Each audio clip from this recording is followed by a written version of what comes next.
Hey, what is up, my friends? This is the Protect Your Neck podcast, and I'm your host, Dan Tom. Analyst whose work you can find over at MMA Junkie, as well as the Action Network. But on this here program, the Protect Your Neck podcast, we break down high-level MMA. But, I don't know if it's in a different way. I just stumbled myself because I actually posted on time, but I got a co-host with me, so hopefully you're listening to this tonight. Whenever you're listening to this, hopefully it's for the fight. We're going to be breaking down UFC 306, UFC Noche, UFC, of course, O'Malley versus Dvalishvili. Nothing says Ridya season or Mexican independence such as that. But of course, it's a fun card. I'm happy they're doing something different, and I'm really happy to have not just an analyst that I like to bring on, one that I respect, one that's good, which he is. It is all that, but these are one of the many friends you get to meet on the internet, as much as especially people like myself. Feel like the Ben Affleck meme where he's like smoking the cigarette, like, oh, here we go. Like before I flip on my phone every day. Like you meet really cool people, man. And my guy here, Ghost, as you hear me refer to him as Ghost Phantom. I've got his actual handle on Twitter, but of course, if you want to find him and support him, you can find him over at Fandom Punch Breakdowns at Substack. I don't want to overtalk. I'll let him talk and come in here, man. What's up, Ghost? I'm doing well, Dan. How about you? Dude, I just like, not to be too cheesy with the puns, but I am a Ghost fan. I'm a Ghostbusters fan. And I feel like I opened the containment unit on the chat, and one of them got out into the show. And here, my man Ghost is. He's on this side of the fence, dude. How cool is this, man? This is awesome, man. Dude, I'm usually the one typing stuff on the chat box.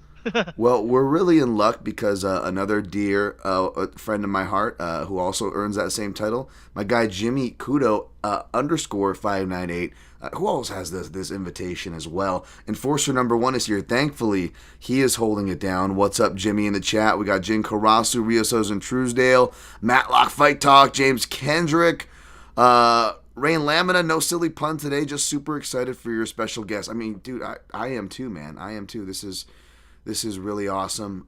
So please, same rules apply, folks. You guys know the drill. Ghost knows the drill. But before we get started, just because, for my curiosity, for listeners' curiosity, because you're part of, you're not just my friend, Ghost. You've got many friends up in here. You're part of the PYN family. I don't know if we've hopefully retired the name Neck Boys, but, whatever you guys want to call yourselves, you're a part of it, man. But can you... obviously you're an appreciator. You understand martial arts, but where does your journey begin? Whether it be when you started obviously watching it, I dare say, you've had some experience doing some yourself, perhaps being in some gyms. But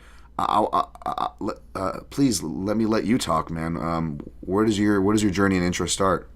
Yeah, for sure. So, I was actually exposed to MMA in 2005.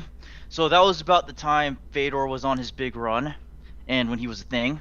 And my friends would talk about it and then low kick each other for no reason. And Yes.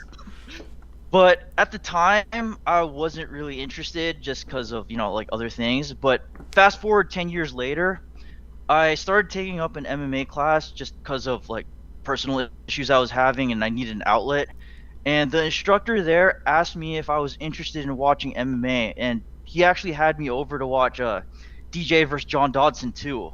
Nice. And then ever since then, I've just been a fan. And for about 3 years, I'd watch every event, even if it was bad, or even if I didn't know it was bad. And then I didn't really have resources to go to learn about more stuff about the sport. I mean, all I had was the MMA class that I took every Friday and Saturday. So it wasn't until 2019 and 2020 where I randomly stumbled upon Jack Slack's review of Rodtang vs. Haggerty 1, and that was the same week as Covington Lawler. But ever since then, I've been listening to all of his podcasts, reading his articles, and then right before the pandemic started, I actually found your podcast when I was looking for UFC 248 reviews. So at the time, I didn't really have confidence to present my own film study, so I just started small. Studied the lowest standard of MMA, which is women's MMA. No offense, Right. Yeah, I'm not trying to be what do you call it? I'm not trying to be sexist here, but it's Right. the lowest standard. Yeah. Right. You're not trying to get a pop. I get it. Yeah. But I like in 2021, I submitted some of my studies that I was doing to Drake Riggs for his old show, WMMA Today. That's right. And when that got canceled, I just kept studying tape, reading Jack Slack articles, asking questions on your show, collecting a lot of instructionals, and then trying all that stuff I learned every Friday and Saturday, like in sparring and drilling, all that stuff, like at my MMA class, at the MMA classes that I attend. And then eventually, like when I got the confidence, was about around last year, was when I started to present some of my reads and my studies in the form of threads on the artist formerly known as Twitter. Shout out to you. In the form of threads, and then got hit with a couple copyright strikes, so had to do some animations inspired by Blaine Henry, and that's pretty much that's pretty much my story.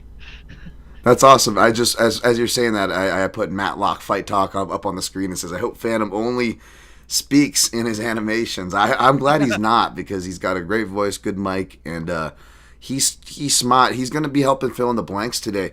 Ghost, for those of you who don't know, he's not the biggest fan of making picks, which I don't blame him. And again, not to beat a dead horse with a stick, although I feel like I'm almost like drawn to the water, speaking of horses, to say this every week, but not nothing to do with me this time for once, right?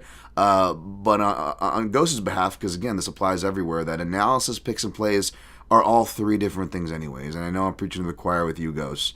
So you don't got to explain to me, and I'd argue, most of the hardcores, as far as you not making picks. I'll be doing that, folks. You know me, I'll still be bringing it to you in that regard. But Ghost, man, I really loved your story too as well, because the funny part about the UFC 191 reference was that it 191, right? Dotson versus 191, yeah. That was actually the first pay-per-view breakdown I did on paper, and going back to my mixed martial analyst days. Yeah, that's back on the site.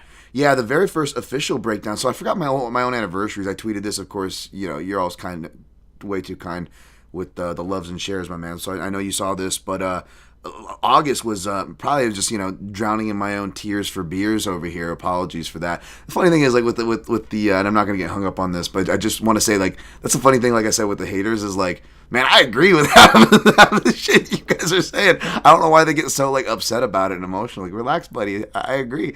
I actually agree with like a lot of what you're saying.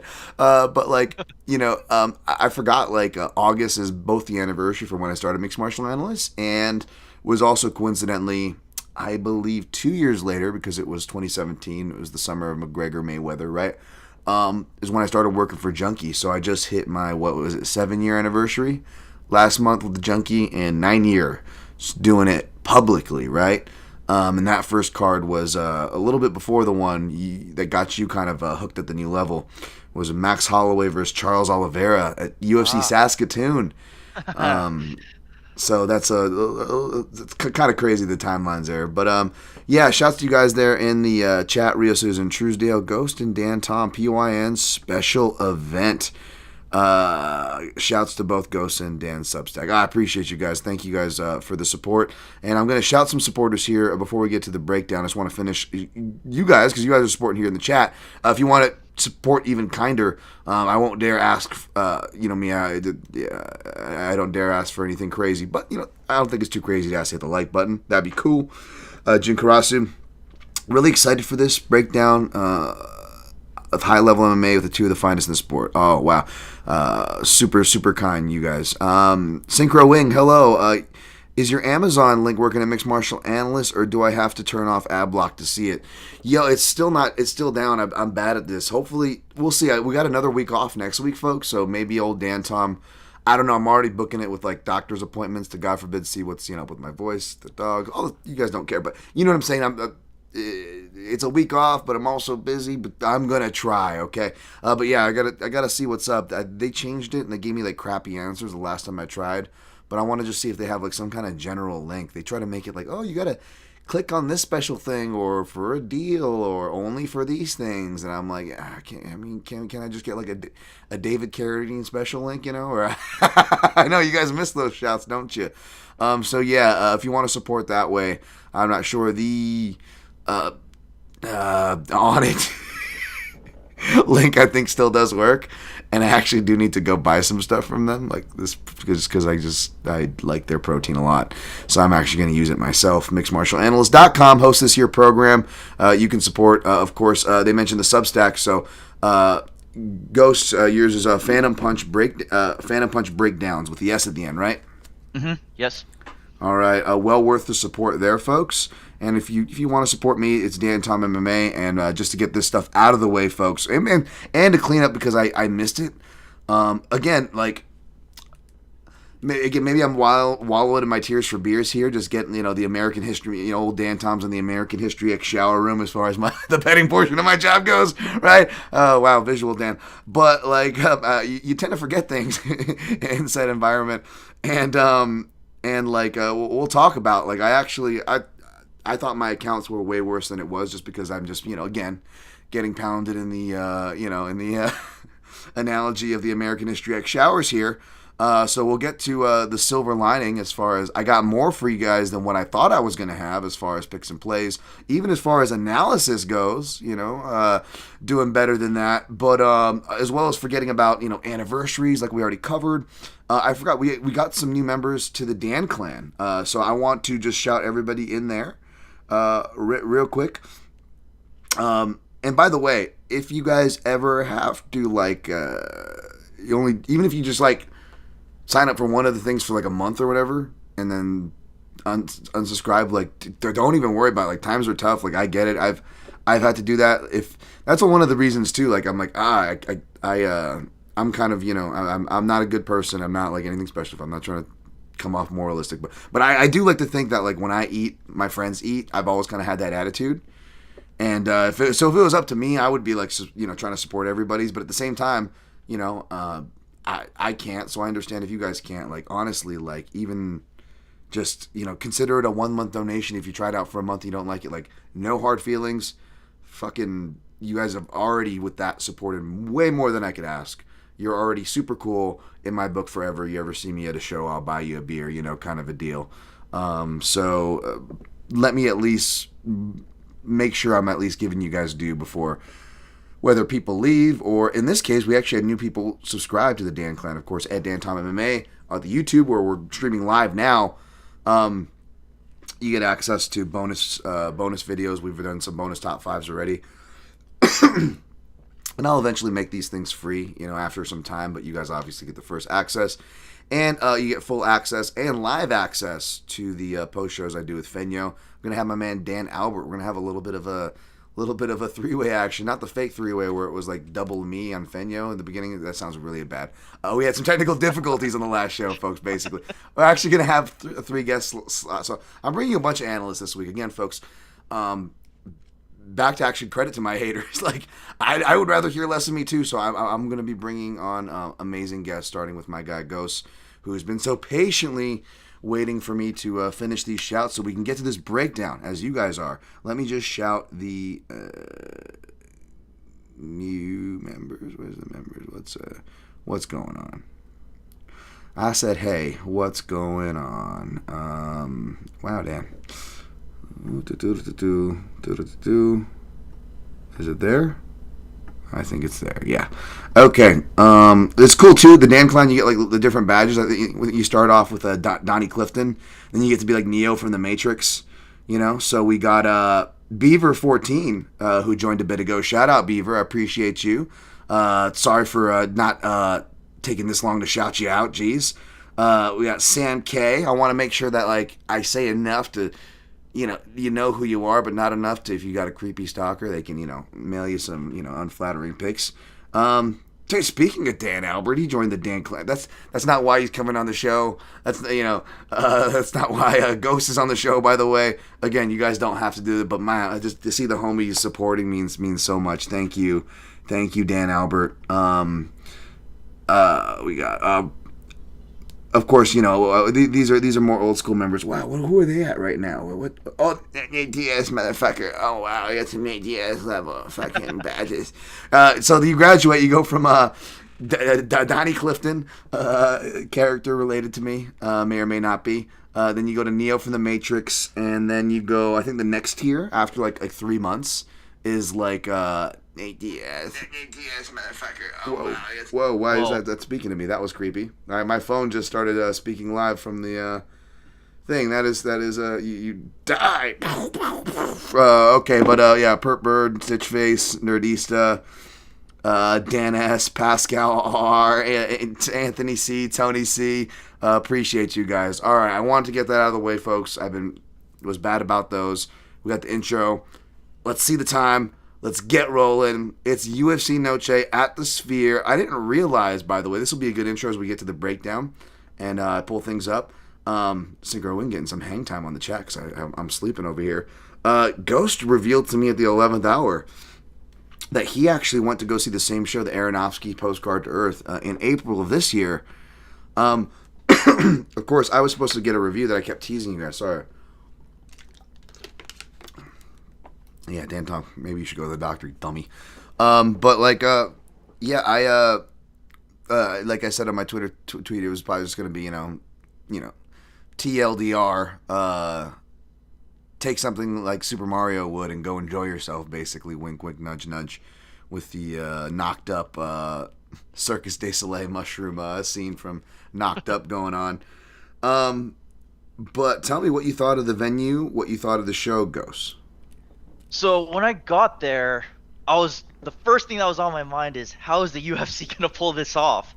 Because like when you go to the venue, it's honestly just a glorified movie theater, right? Mm-hmm. Like you see the big screen, and then there's like a little like slab of like platform on the bottom. Right. Like, and I'm just thinking, like, how are the camera angles gonna be? Like, what are they supposed to be watching? Because like at the 400 level, when you look down, like it's not like you can't really see that well, like looking down. But you can see the TV well, so I'm not really sure how they're gonna pull it off.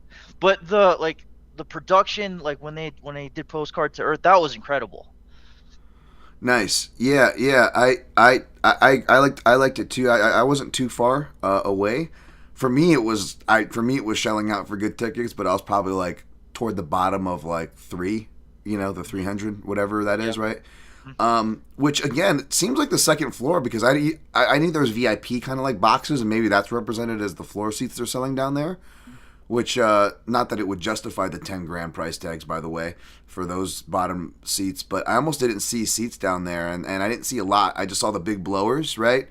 Right. Yeah. So do you agree with that and kind of see at least what I was talking about as far as, obviously they figured it out to a certain point, but as far as like the limited space down there, so it seemed. Yeah. It really seemed like limited space down there. And like I don't even know how the fighters are gonna like walk out. How are they gonna present them? Like all the logistical nonsense that we don't think about normally. Yeah, I think they're gonna do some kind of ramp again. I would have to imagine, and they're gonna probably go blue corner, red corner, left to right, so they walk along the screen to really use that. You know what I'm saying? Yeah. Kind of along the backdrop there. And I think that's gonna be good. I think the videos are gonna be good. The thing is, with Aronofsky, I don't know. Okay, so let me ask you this. I'm not trying to, with the seats too, I'm not trying to fucking one up or whatever. I'm just trying to give, these are all kind of relevant to what we're talking about. So I went the opening weekend, yada, yada. I didn't even realize I was doing it, by the way. I just like bought it and Aronofsky was there. And I'm like, oh, this must be the opening night, because he came and talked and he was saying him and Bono was like, this place isn't designed for sports or whatever. So between me quoting him and just saying, and again, you agree I wasn't being unfair to the UFC. I'm just kind of stating what I see, which is not much space. I'm sure I'll probably end up on whatever Dana White's Bash the Media video, whether that goes up this Saturday or after. I'm sure I'll end up there, or at least one part of my 3-part very fair tweet will.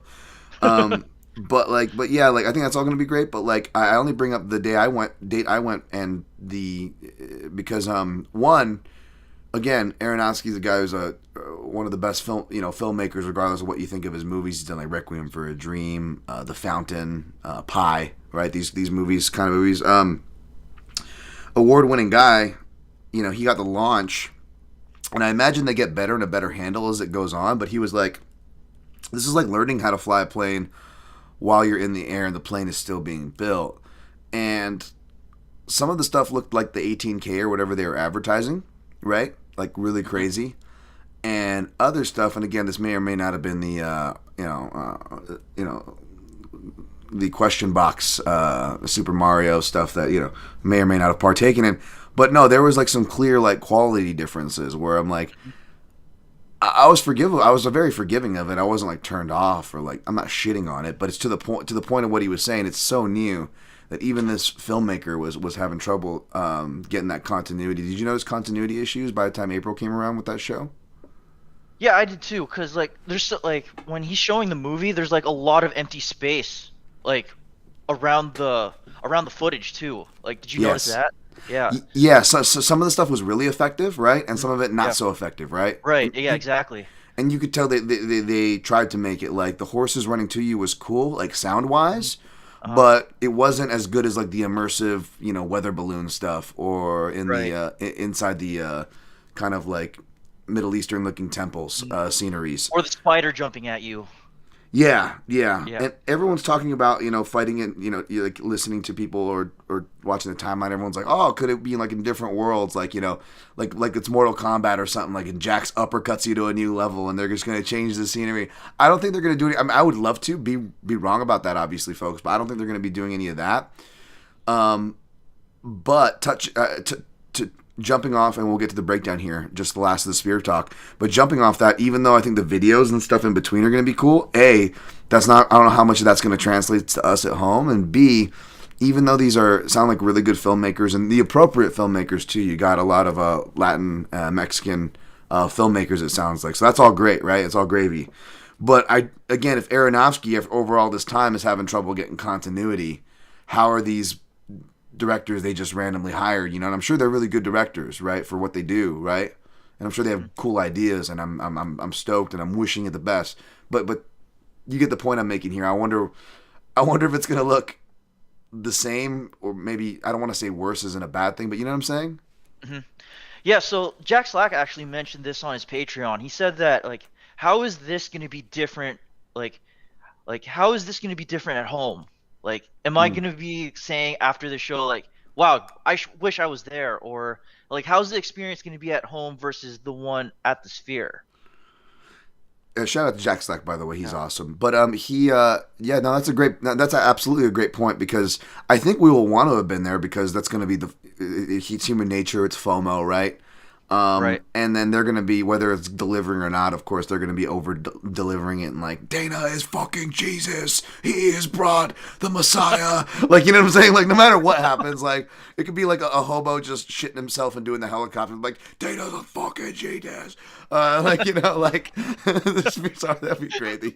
Use the spear just to fucking have a hobo just shitting himself. But yeah, like, so I don't know how that stuff's going to, translate. And then again, I imagine they're just going to use the screen, if anything, because of the weird views. Now that you have to have everybody looking down, they're going to have to use the screen for like your basic, like, stadium screen, right? So people can watch, which is what I actually heard them allude to, for what it's worth. My guy Aaron Bronstetter, shout out to him. He's been on site looking, having a ball of a week. He dropped an article about his review. You should go check out. Anything on that before we jump over to the breakdown finally here? Yeah, I think we've touched upon almost everything about our issues with this. Yeah, not much else. Yeah, not much else to say. So, of course, it is UFC 306, roughly just under 24 minutes in. UFC 306, Sean O'Malley, the bantamweight champion, defending his title against a deserved contender here. I don't really care what the numbers are, because it doesn't really matter, obviously. Rob Dvalishvili, but I will get you guys odds, because that is what we do talk about. And hopefully, Ghost, even though as you guys should not be into gambling, much less picks, hopefully I've been able to at least like educate you guys on some of this stuff, so when people start using gambling parlance, maybe you guys aren't like totally lost or something. So hopefully it's useful in that end. But we got Sean O'Malley minus 130, Merab Dvalishvili plus 114. Now, it hasn't been pulling up. They've been like, they've wiped the files. They've wiped the files. Why was I thinking of Jesse Ventura earlier this week? Oh, hopefully that comes up organically as a part of this breakdown. But I believe O'Malley opened as the underdog. Merab opened almost near to a 2-1 favorite, which doesn't surprise me, by the way. And neither does the money coming in on O'Malley. But I think we can argue that the dynamic of this one is fairly clear, right? And I'll let you set up that dynamic, if you will, because I just want to hear your take, Ghost, before I get to anything or play Ben Cohen's take here. All right. So on the Sean O'Malley side, I see his style as really minimalistic, except for the Vera fight, because I have to admit this is very weird watching tape for this, because in the Cheeto Vera fight he looked really, really good. Like, he showed a lot more variety than he used to, like using the double jab into right hook to the body, and like he'd use darts to set up stance switches, like looking absolutely beautiful. But it's also against Cheeto Vera, who hasn't done anything these days, where he'll just cover up and just stand there, and then you'll have Jason Perillo complaining about why he's not doing anything. So there's that. Like, I guess there's two sides of that, but like if you watch the rest of his film, I mean, he uses front snap kicks to change stances, and then he's often looking for the open side counter. That's like the meat and potatoes of his style. And then from the front snap kick to stance switch, he'll use it to set up spinning back kicks when his feet are crossed. And again, shout out to Jack Slack. He wrote a piece about this called Sean O'Malley and the Cross Step. So like he'll throw a front snap kick, land in a southpaw stance, and then jump back while his feet are crossed, and that has his feet in the line so he can throw the spinning back kick. So that if he does that against Merab, he could get back body locked. So that's something to consider. He does a really good job feinting blitzes. He does this by getting his weight on his lead leg, and it allows him to get space. Like, especially in the Aljo fight, where whenever he showed the blitz and he gets his weight on the lead leg, Aljo would concede space. And what I really liked in that was he had a really good game plan where he'd make Aljo hesitate on his entries. O'Malley would fake and look high, then he'd drop down for body punches. And I think that would be very good against Merab, because Merab wants to shoot with his head inside, and throwing body punches in the space where he wants to shoot is a really good idea against Merab, because it's like Merab likes to lead with his head a lot of the time, so shooting those body shots should help. Yeah. I agree, man. Yeah, I know, surprise, Dan Tom agrees with the body work, but for the things you said, the counter wrestling, he's already a stout and short target where he's going to be having to lower his attacks anyways. Why not just get firm with it? It's already a takedown threat with the stout target. Why not lower your stance? Shout out to Din Thomas. He does such a good job of being like short and concise, something that like I obviously would have very much trouble doing, right? As much as I would love to be on broadcast, not that I would expect to be on that level, but I'm just saying, like, it's impressive that he's so short and concise and spot on. And one of the things he was saying, not even about this fight, but just about a fight with a similar dynamic where, they're going to need to get inside, which means they're going to have to get lower on their jab because the person has a takedown threat more than a leg kick. That down block. Yeah, and then more than a leg kick threat too, so the trade-off is worth it. Although I will say Dvalishvili does have really good leg kicks. I forgot how much, and I missed it live, of course, because I was drunk in the audience for Jan Dvalishvili. But shout out to my guy Martin there, another awesome listener who one of the many friends you meet through the show here, through the internet, I should say. But yeah, like he really messed up Peter Yan's leg. Which is pretty impressive, you look at, maybe it was one of those things which I feel like is kind of the excuse for a lot of guys, like with Merab or so, where you're just like, or even Dricus to an extent, where you're like, did they underestimate him because they're so sloppy and because they're so porous with their defense, You kind of like start running into those trappings. But Merab does have some good leg kicks, and he does have some good, left hooks, but obviously the left hooks it's the same exchange that's getting him caught every time. It's not just the same punch, same hand, right? The left hook, but it's in those hooking exchanges. And even though I actually don't, despite not disagreeing with the opening odds, and despite, spoiler alert, who I'm picking, again, I don't disagree with money coming in on O'Malley. I don't just disagree with people picking O'Malley. And even with the aforementioned line movement, I still don't disagree with O'Malley ultimately, even as the favorite. Not a wide favorite, obviously, right? No wider than this, obviously. But as far as replicating that, like, he really doesn't throw those left hooks too much. And, like, you notice even when the few times he got into... Sorry, Benjamin. Are you okay, buddy? Your ear? Sorry, my dog. A few times he got into hooking exchanges with Vera. He got hurt at the very end, right? It wasn't the hooking exchanges at the head. Obviously, Vera went to the body with his, right? But that probably only reinforced why, even though as good of a striker O'Malley is, why he doesn't like that range, which makes sense. He's got so many skills that you were pointing with the darting and the shifting. Why give that up, right? He's got excellent body teeps that I think are going to be real useful, to your point, especially because Merab likes, he's very flexible takedown. Ben, hey, deaf guy, come on. He's a real flexible takedown artist, but Merab really likes to reach down and snatch those singles, right? So right. The front kicks are going to help your there. single leg? What's that? Can I add something about about the single legs to Merab? Like, he likes, like you said, he has really good snatch singles. He also likes to take out the standing leg when he can't run the pipe. So I don't actually know how that's gonna match up with O'Malley, who likes to limp leg out. And along the fence, he's often looking to outside trip when he gets the back body lock. So yeah, there's also that stuff. Yeah, definitely. I'll get to those notes too. But I was saying about the single leg. So the hooking. Sorry, I don't get hit in the head, folks. The hooking exchanges was he reaches down for the single leg. Sorry, folks, the dog and I got thrown off there. He doesn't go for those. Oh, I was gonna say the front kicks obviously are gonna be good for that. For dissuading the single leg, and I think the knees are going to be the biggest weapons. That's what I was building to. Even though I was, I don't know how potent, again, the left hook to diffuse that, but also, again, give credit where it's due, and one of the shots I see landing is the knee, I feel like that, whether he hits him with a knee coming in or rocks him and then forces a panic shot, and then finishes him with a knee, I feel like the knee's going to come into play if we get an O'Malley finish here. But to your point, you're spot on too, Ghost. Yeah, absolutely. Single legs when it comes to the taller opponents. O'Malley, by the way, and not just improved scrambling, improved counter wrestling against the cage. MMA Lab's really good with that.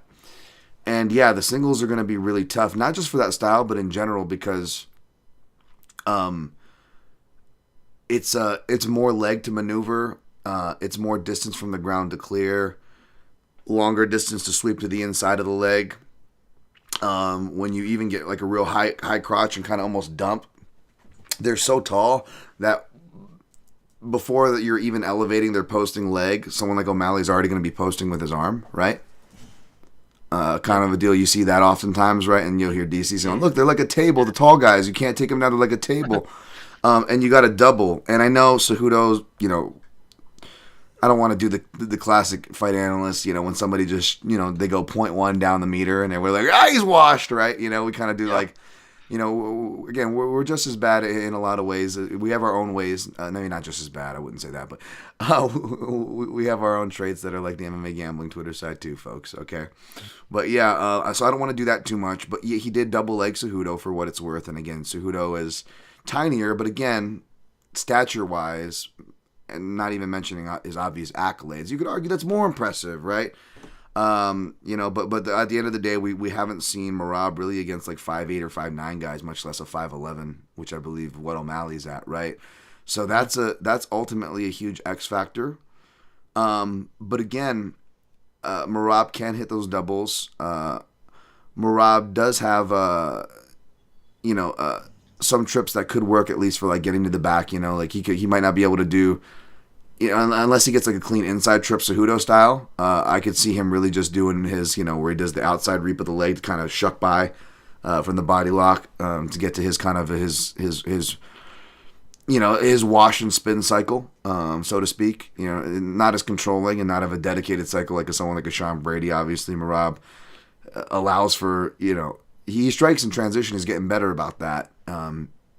But it's not exactly helping his control, right? He's not like he's sticky, but not sticky, and like we're gonna hold the same position. But the thing is, like you look at O'Malley, and then with the footwork, even though the big cage is gonna help him, he's still gonna be on his bike regardless of the size of the cage, and moving around sometimes alone, you can hurt things, right? We saw it with his first fight with Chito Vera, right? That lateral movement, that moving around. And not even so much hurting things. I'm kind of jumping the gun for a low percentage angle I'm going to be talking about here. But also the fact of like, especially with these longer, lankier guys, and if they're kicking, or the knees and front kicks, which I think are going to be good. But again, those are things that can be very much countered. Those are the kicks more so where you can kind of be pushed back to, right?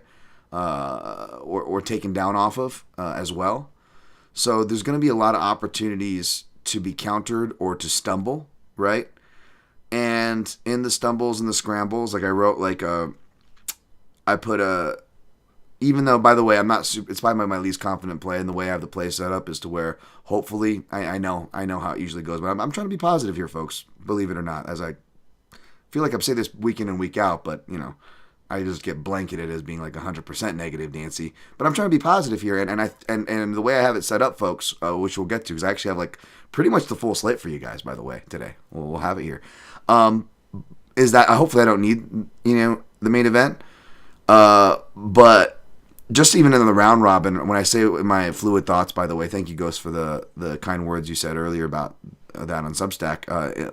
On my fluid thoughts, where I post my early looks and leans, folks, on my Substack for paid subscribers, and I give free previews, and I quietly lower that free preview for the free subscribers throughout the week, by the way. But I wrote that like banana peel prices. It was another term that I took from the Dog or Pass podcast. There, shout out to Paul Shag and CJ, both those dudes, and that awesome long-standing show. But Paul will often say banana peel prices when it comes to like plus 25, plus 3,000, plus 3,300 for Merab in rounds 3, 4, or 5, right? Which I believe those are the numbers off the top of my head. You got plus 700 from Merab KO. And that sounds crazy because shout out to my guy Brad Taschuk from another long-standing podcast, MMA Analysis. He calls Merab the Georgian snooze machine, which I know Sean O'Malley would approve of that. Because he's a low percentage finisher, right? Like, why would you say that? I'm like, he's a low percentage finisher, but he's also an unheralded 5-round fighter, right? We've seen him in one, going the distance with Peter Yan, and Peter Yan looking like a shell of himself, a really bad performance from Peter Yan. I don't even like to make that excuse to disrespect O'Malley, disrespect Merab, but again, one of those classic, looks like he kind of underestimated him, plus not, underestimated Merab, plus not being in a great headspace on that big slump he was in. But Peter Yan's still good. Because of that, he was able to, stay afloat, right? A very arduous fight where, again, he was quietly getting his leg kicked out, and even quietly pressured at times, which I'll let my guy Ben Cohn touch on here in a second, folks. But you mix that in with the fact that it's not even so much the Merab side; it's making O'Malley work. And O'Malley, I talk about this all the time at nauseum. Whether we're looking back at like Corey Hill, old school 155, right? The first Shin Anderson Silva break in the octagon, to another lighter division, but below bantamweight. What we're talking about, like we'll go to Brandon Royvo or a guy Jerome Rivera as well, who will probably come up as common opponents later on down the line, right? These tall, lanky guys who cut a lot of weight, you see a lot of freak injuries. And I'm not even mentioning the person himself who we're talking about, Sean O'Malley, who we've seen this multiple times. So when we talk about durability, even though Merab's been rocked more, which, by the way, O'Malley's been rocked in fights too, by the way, folks. It's not like he has an impervious chin. He's just hard to hit, right?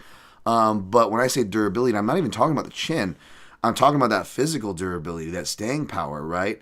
And cardio, we've seen O'Malley fade in the past. Guys like Andre Uhl, who I mentioned, again, they all fit that type. Now, again, O'Malley, I think, you could say maybe this could be something, arguably, I don't know how much you can adjust either. I think a lot of it's genetic, but he has improved his cardio, right? And, whether it's through hard work or any of the assistance that I'm sure many fighters get, right? I'm sure those same things could be attributed to maybe why he looks more stronger and perhaps has been getting injured less, despite having more arduous fight times, longer fight times against higher level opponents, right? So we could say he's kind of positively trending from that.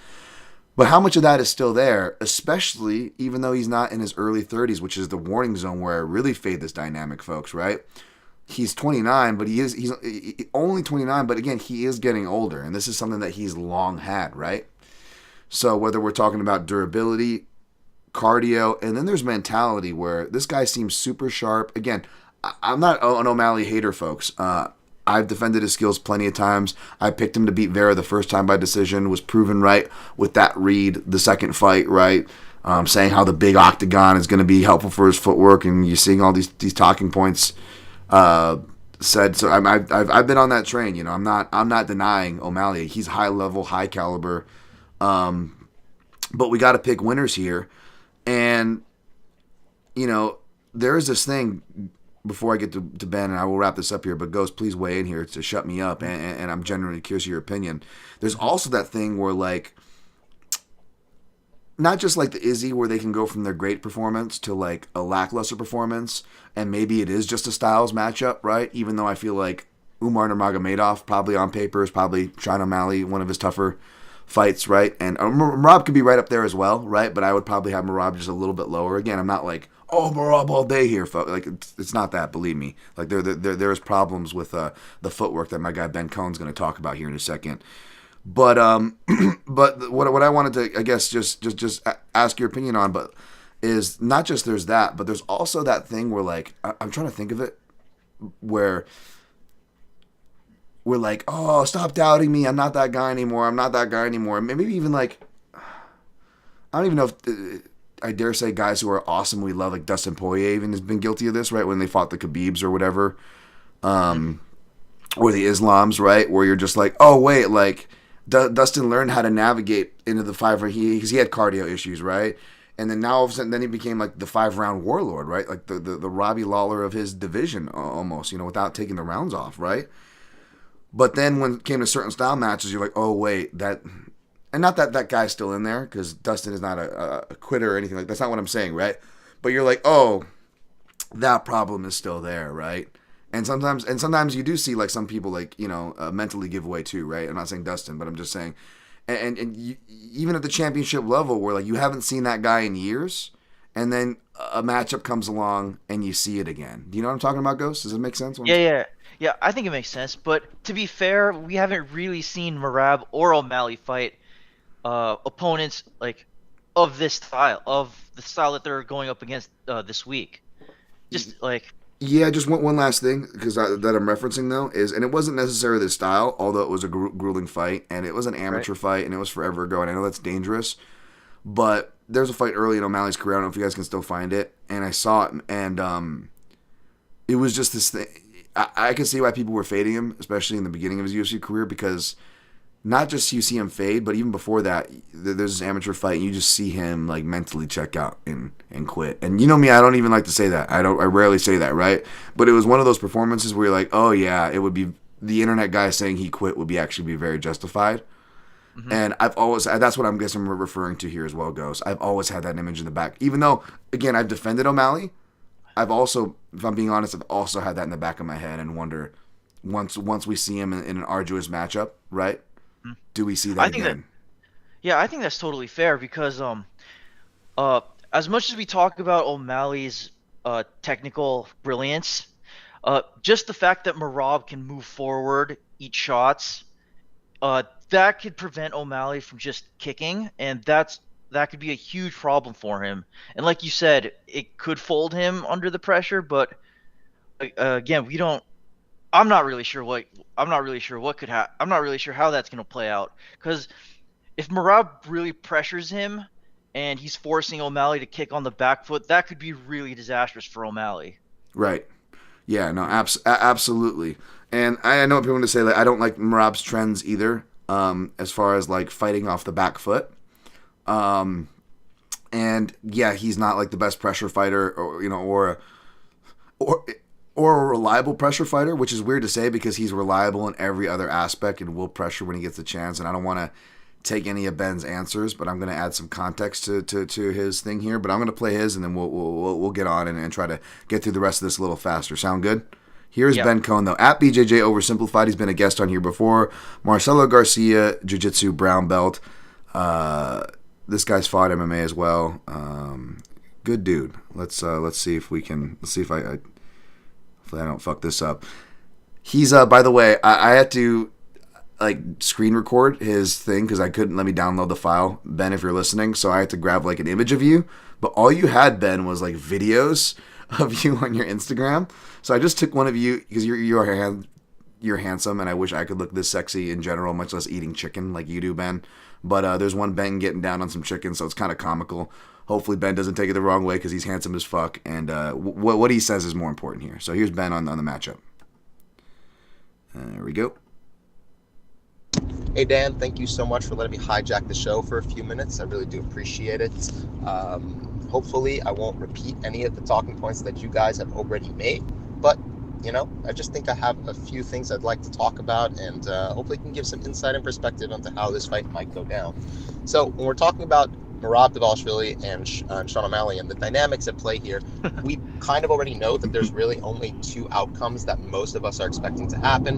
A relatively early finish for Sean O'Malley via knockout, or Merab to overwhelm Sean with his pace, wrestling, and pressure, and volume. Four things that he can really utilize very effectively in his fights, and we've seen him do multiple times. So first little X factor that I don't know if people really are thinking about very much is the fact that Serra-Longo tend to have really good game plans when they come into these fights, especially when they have a lot of footage to work with, and they really do have some footage to work with on Sean O'Malley that can probably help them out a lot. Between the fight between Sean and Peter, as well as Merab's fight with Peter, to see how kind of things were different between those two fights and the dynamics at play there. We also have the Aljo fight with Sean. Now, obviously, that was a losing effort, but I'm sure there are things that they can take from that will help them in their preparation. Now, of course, they could take the wrong lessons from it, but they generally tend to have the right idea with their opponents and how to game plan around them. That's the first factor that I want to talk about. The next is, it's very common for people to talk about Merab as some kind of psychotically aggressive fighter. The reality is that he's perfectly content. Well, I wouldn't say content necessarily, but he's perfectly able and willing to fight off the back foot, especially in the beginning of his fights. If you watch pretty much all of his recent fights, he takes the back foot in every single one of them at the beginning of the fight.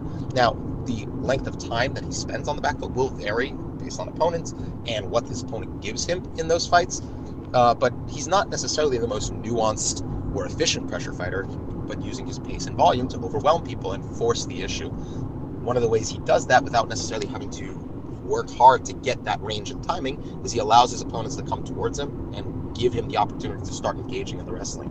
So he's willing to take the back foot, which will give Sean the front foot, and that could be extremely dangerous because Sean is going to want to keep that distance, and because the whole cage to his back, it's going to make it really hard for Merab to cross that already extensively long distance that he's going to have to cover.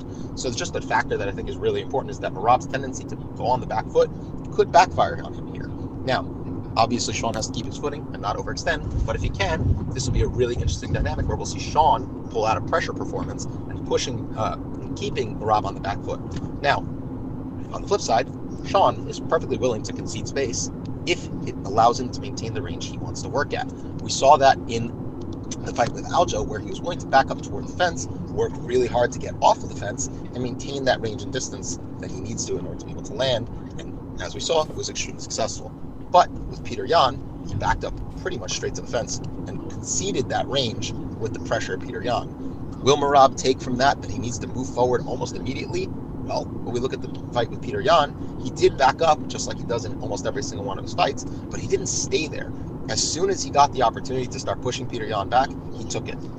Feinting, grabbing the leg as soon as he could within the first minute, and then by the halfway point of the first round, the direction of that fight completely flipped, with Peter Yan mostly being on the back foot and trying to stop Merab from pressuring him. So those are just a couple of quick thoughts that I have on this fight. Hopefully it was helpful and useful for anybody trying to break it down or make their picks. And thank you guys again for letting me hijack the show, and back to you guys. All right. Ghost, you there? How did you like that? I think that was awesome. Yeah, I thought it was great. Again, I didn't want to take too many of his points before we bounced you in the chat and then move on with the rest of the breakdown here. I just want to add a context that Ben added.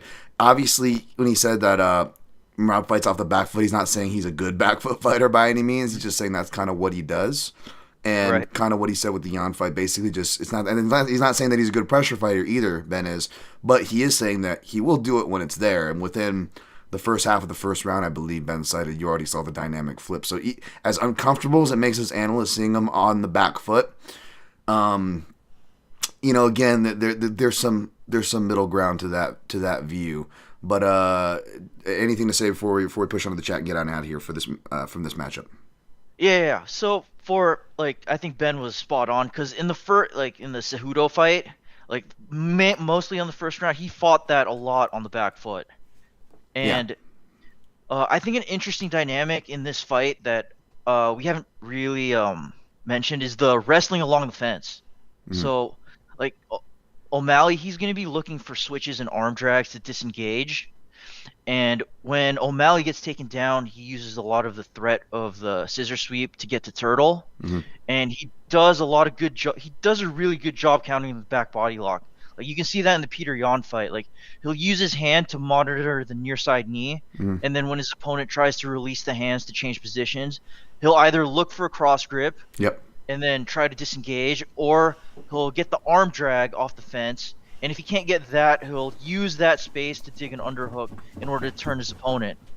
And from the distance-wise, that to build off what Ben was saying, especially in the Yan fight for Merab, Merab did a really good job understanding the stance matchup. So when it was a close stance, he'd counter calf kick whenever Yan stepped in, and then when Yan would switch to an open stance, he'd throw the body kick right away. Yep. So those types of dynamics that Ben mentioned, where he's on the back foot. I mean, he's not great, but he does recognize those dynamics. Yeah. Yeah, his game's not any worse or better on the back foot or regardless of the stance. To your point, it's not great, but it's not great. Yeah, it's not any worse though. It's not like he's visibly uncomfortable all of a sudden when you make him go backwards or switch your stance. Right, to your point. Right. I think he does a really good job of recognizing what the stance matchup is and then using the correct weapons. But again, it's not as sharp as we'd like it to be. Sure. Right. But I think another key factor is Sean O'Malley's front kick. I mean, we know that's his most foundational weapon, but for Merab, it's also going to be a viable entry for him because he's going to have to, especially if he's going to be on the back foot, he's going to have to parry and catch those front kicks and try to build offense from there. Absolutely. So I'm taking Merab just by 1 unit plus 118. Again, not like it matters. That's why again I say CLV doesn't matter, especially when you got people like my terrible ass getting it because I just mush it anyways. But I just did 1 unit of Merab plus 118. Put him by KO in the round robin, and we'll see how I am on the night. If I'm doing well, I'll add maybe just some 7.17 U's on those banana peel prices. Because again, I'm not one for, and you guys know me. I hate any kind of victory laps as far as injury TKOs, and I would not be happy. I'm not a John O'Malley hater. I would not be happy if he was injured here. But you guys understand why this is he's one of the fighters where I'm again, it's not Merab's finishing potential. It's that, and it's not that Merab can take him down easily off the singles or anything. But even against the cage, to your point, my last point here is that maybe he just makes O'Malley work hard enough that O'Malley just TKOs himself. He posts too. That's why I said in the thing he posts too hard or bridges too hard from bottom and pops a rib. Would we really be surprised with his history? Right. Love it. Ghost sound cool. Ghost sounds awesome, doesn't he? Shaq, Dan, I remember when you called others trolls because they wouldn't show their face. Why'd you change your mind? One, Ghost is obviously not a troll. Two, I'm obviously not trying to broad brush when I'm saying those things. It's more just kind of proving the point of it's just one of the many easy dunks that I can pull up, to be honest, where I don't have to burn too many calories. And when people question you or your accountability, and they are speaking from an avatar, they're not using their real name, they're using a burner account. Again, it's not I totally get why people will want anonymity on the internet. Like, what I'm doing, I would not recommend, folks. It's not normal, nor do I recommend it, right? Like, but at the same time, like, it's part of the job, which I get. But I just think it's funny that, like, again, like, folks, like, you guys can talk shit to me from, like, your normal accounts. Like, I can't come beat you up. I'm not scary, for one. For two, I don't know where you live, right? I'm not going to come beat you up. Yet people will still make multiple burner accounts, you know, just to talk. And it's hilarious. Like, you get what I'm saying, right, Ghost? It's kind of like, Yeah, silly. I mean, Like, just, I get it all the time, man. yeah, just talk shit from your normal account, bro.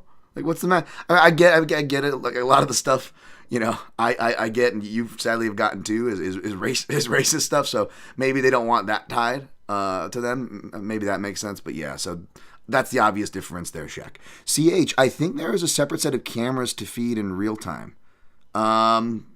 Yeah, we'll see about the Sphere stuff. Yeah, I'm curious to see how that goes. Matt Pauly, I love seeing the Super Mario Avi in the chat. What's up, Mr. Tom? Fight card. Fave fight in the card is Torres versus Baja. Yeah, I was halfway through writing up Rodriguez and Osbourne and my Southpaw report, but I wanted to have a take for that fight, and I got a take for you guys on that fight. So I'm excited to talk about it. We're going to be getting into the rest of these. Just want to pay off the rest of you guys because we talked real long on that one. We're going to try to blow through this much faster. Lazy Bed. Oh, I like that. Lazy Bed. Let's go. Dannon goes, what was it, Lazy Boy, or what is Ronaldo Rodriguez's name? Well, we got your namesake fighting, Lazy Bed. I don't know if you're a Ronaldo Rodriguez fan. Jin Karasu, Ghost, you did an analysis on Haggerty versus Superlek where you talked about entering on the teep. What would Merab do after he catches or parries the teep? I'll let you answer that, Ghost. Oh, that's a great question, Jin. Great question. Yeah, so after he catches the parry or the teep, I would suggest him just go to the body. Like, right away, go to the body. But Yes. there's also a caveat to that in that you'd be susceptible to the spinning elbow. But, I mean, that's not really a high percentage for the guy that's looking for the spinning elbow. I mean, because you'd be giving up your back. But, yeah, I would say go straight to the body right after he catches the teep, and then try to get the outside angle right after he parries it, and then again go to the body or low kick if he tries to disengage. Yeah, so those would be my recommendations for Merab. Yeah, as somebody who drills returns to the body after front kicks in my pad work, I obviously love that. But I'll actually give a different answer, which would be the same answer for what he does for the single leg, right? Even though the single leg is going to be very difficult, that's something both me and Ghost seem to pick up on and agree with right off the bat, right? No disagreement there. But the same answer, whether he's catching the leg through a snatch or a catch of a kick, same principle applies. Just make it ugly. Just Robert Follow style. Just push him backward. Make him balance. Run him backwards. Yeah. Back to the stumble is going to be the most high percentage takedowns. I think would be more realistic, oddly enough, than Merab getting in on a clean shot. Right. I think that kind of stuff. That's where the takedowns are going to happen, in my opinion. Real Susan Truesdale, do you think Ortega's injuries will catch up to him against Diego Lopez? You guys, you're spoiling my breakdown, aren't you? Actually, you're not, because I think I've had a similar take, and spoiler alert, I'm probably going to give the similar take I gave for the first time around. Rio Susan Truesdale adds, he didn't make it last time. Why should he make it this time? Yeah, I don't know if people were memeing and body shaming, but like I saw him being compared to, I saw the not most flattering picture, even though Ortega is quietly a thicker featherweight. Not most flattering picture compared to the not most flattering picture of Nick Diaz's latest Octagon appearance. Did you see that, Ghost? Yeah, I did see that. But again, don't want to body shame anybody. Yeah, and as a guy who was fans of like dudes like BJ Penn and Fedor, we know hey, it's not all about the looks, folks. It's not a bodybuilding contest. Matlock Fight Talk. The knee is going to be key. O'Malley lands it from distance. Oh, you agree with me on the knee read? I thank you, Matlock. I feel less crazy if you're agreeing with me, sir. Jin Karasu, can knees buy risky takedowns for O'Malley? Yep. We hopefully we answered that one in talking too, but that's another great read, Jin. Matlock Fight Talk, strange that I see O'Malley by submission at plus 1400 and Merab by sub 18. Yeah, it's more likely, decision, more value obviously for Merab, but as far as finishing potential, it's KOs for the most part. Rain Lamont, is there a matchup on this card where the ring craft or cage craft won't be a factor?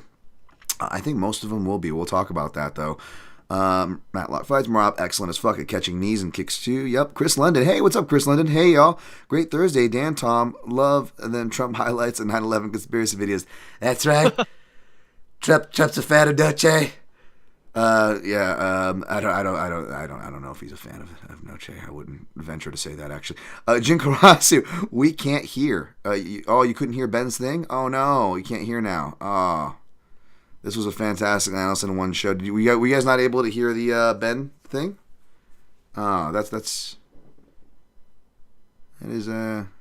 is weird and too bad.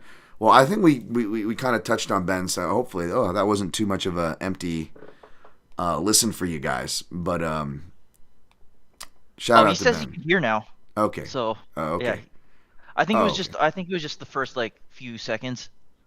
Oh, okay. This is great. 3 analysts in one fantastic show. What a professional. Back to you guys. I know he is, isn't he? Ben's the man. Lastly, Matlock says, I picked O'Malley, but Marab at plus money, I got to do it. Yeah, the line flip, you don't owe an explanation to nobody. All right, a minute and 33 in. Scotty P. Let's go to the co-main event. We've got Alexa Grasso minus 135. Valentina Shevchenko plus 114. Obviously, it's the third time they're running it back, folks. I picked Shevchenko the first time by round 2 crucifix. TKO, and she wasn't close to the finish, but her best and strongest moment of the fight was a round 2 crucifix where it looked all but grim, right? She was able to finish Andrade there. Nope, but the Grasso surprise southpaw changed my opinion, and she carried that into the second fight where I picked Grasso by decision. And although it was a terrible scorecard and there's obvious both literal and hipster arguments for Shevchenko as well. There's obviously arguments both ways, I would say. And I'm not going to get too much in the hair for that, or to re-adjudicate that. But they are going to run it back. It was also one of those great examples where this was one of the more stronger injury rumors, where I remember going out with Johnny the Greek and some other chaps. Shout out to Dave Ross and all these other guys. And Johnny was sharing the numbers and stuff that he has access to for the accounts. And was, you get buybacks and stuff like that, part and parcel with some of these line swings and movements and all that. Plus, with or without injury rumors, that all comes a part of the package to differing degrees, all this stuff, yada, yada, right? But Johnny was like, no, this is serious. This don't happen. The accounts, the sharp accounts, the big movers, the big money, and the sharp accounts, right? You could be big money, but not sharp, right? They're talking about those accounts. They were all withdrawing and buying back their Shevchenko bets. So it was one of the few times where we thought it was a real injury. But again, why you should never listen to the market, why you should not be afraid to fade the market, why you should not get so worked up with rumors or so worried about fighters not being 100%, because none of them are 100%. And what does Shevchenko do? She makes some mistakes, which we'll talk about, but I would say I'd be kind of proud of her, right? As far as it was one of her more urgent and aggressive performances, right? What she needed. So that was good. However, even though she spun less, she still created back exposure through her head and arm throws, which if you look, when it comes to these series, these are what plagues her. And minus the Liz Carmouche series, maybe the first fight, if you can get footage of that, I don't know. It didn't happen in the second one, but both Nunes fights in the final round, she gives up position, right? Crucial positions in the final round where things are tied up, or arguably tied up, right? And even though, it was round 4 or whatever, she got finished in the first fight. It wasn't technically the final round of the scheduled fight, but it was, the final round of what fight ended up happening. So, in a way, technically, you get what I'm saying here. Shevchenko, for having not throwing herself out of position, tends to throw herself out of position in crucial rounds. Does that make sense? And do you track the same, Ghost? Yeah, I agree with a lot of what you said, actually. I was actually hoping that Shevchenko would do something stupid in this fight and do a silly head and arm throw or spin with her back along the fence. Right, yeah. Yeah. So here, what I think for this matchup is, I think cagecraft is going to be really important here. Mm-hmm. As in where the exchanges are happening. But it's how Grasso is going to get Shevchenko along the fence. Because in the first fight, she did a really good job faking her, making Shevchenko correct the distance. Because Shevchenko likes to go back and to her rear side a lot, ambient movement wise when exchanges aren't happening. And then she's always correcting the distance when Grasso is faking her. So and then in the second fight, Grasso decided to throw low kicks at Shevchenko's lead leg, which is the worst thing you want to do against her. Because what Shevchenko wants to do is she wants to pull her lead leg back and then throw something silly after, like a spinning back fist that will always hit the closed side, or a missed check hook. Like a silly counter that scores really highly for the judges, like something really flashy, but body kick return sometimes. Body kick return, or a counter low kick that does nothing. Yeah. So those are the things that Shevchenko's looking for. So I really think it depends on what tools Grasso's going to bring in order to back Shevchenko up to the fence. I think that's what's key here.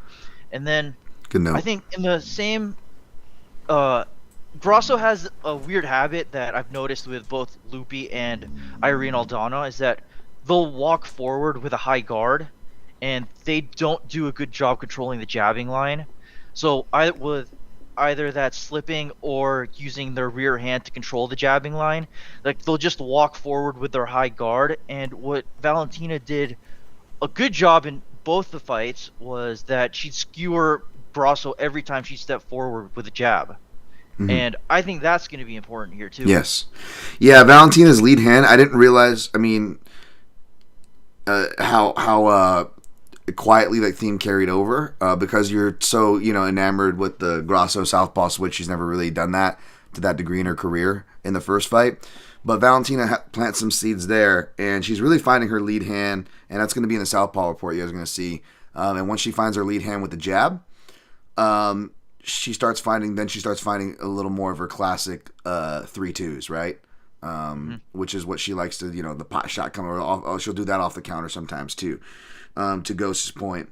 So that was big. Whereas Grasso, she was still jabbing, and that's why she was going to southpaw. You find this, whether it's that stepping knee shift that like Max or Volk does, right? Or even, sloppy guys like Hani Yaya, right? That classic step to shift.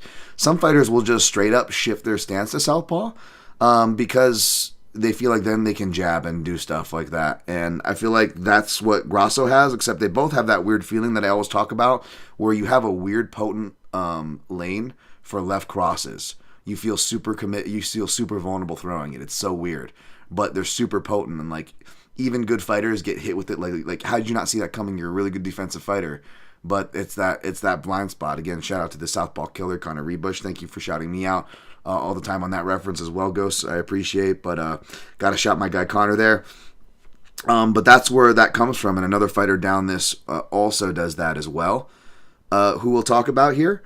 But yeah, that's kind of the read. I think you're absolutely right. Shevchenko will, aside from her unhealthy thing to like get things back, which is a real Muay Thai thing, like and you'll see that get people in trouble. Fabricio Doom versus Stipe, right? That instinct to get things back costed him in that counter, UFC 198. And Valentina does the same thing, except now as her career progressed, it's turned into she wants to get it back through takedowns. And she did that in Muay Thai too, to be fair. That was her bully move. But in MMA, she's getting better at the level changing takedowns too. So now she's just more liberal about it, and it's gotten her into trouble, right? Like against Talia Santos. And again, we're seeing, and back to this decision making, because like that was a part of the reason is I felt like Grasso was the better adjuster. That's why I'm going with her again. Spoiler alert: she's a better adjuster both fight to fight and in fight. And we never really got to see Grasso until rematches until this series. So we've never really gotten to see her southpaw stance. We've never really gotten to truly see her adjustments pressure tested at the highest level. And I'm liking what I'm seeing. Whereas Valentina, where we mentioned the trends of dropping the ball in the late rounds, but even just other things like, granted Grasso, I agree that was not a good move to low kick Valentina, but I would also agree that it was not a good move for Valentina to not low kick and kick Grasso more. I get that was part of the reason why Grasso, like Cater to Chikadze, would switch to southpaw, because it closes off that power body kick and head kick that fighters like Chikadze or Valentina really like, albeit different stylists, both southpaw kickers, right? So I get that, but as far as the leg kicks go, I'm actually surprised we didn't see more leg kick traffic the other way. And, I'm not a big stats guy, but, they do have their purpose. And I found it interesting, Ghost, that Valentina literally only throws 12 or 13. She throws half or less than half the amount attempts against someone like Talia Santos over 5 rounds, who was giving her just as hard of a fight, right? Where she squeaked out, right? And was clearly more of a grappling threat. And she was still throwing the leg kicks there. So you get what I'm saying? Like, it just doesn't make sense, like, when she's doing things and when she's not. Right.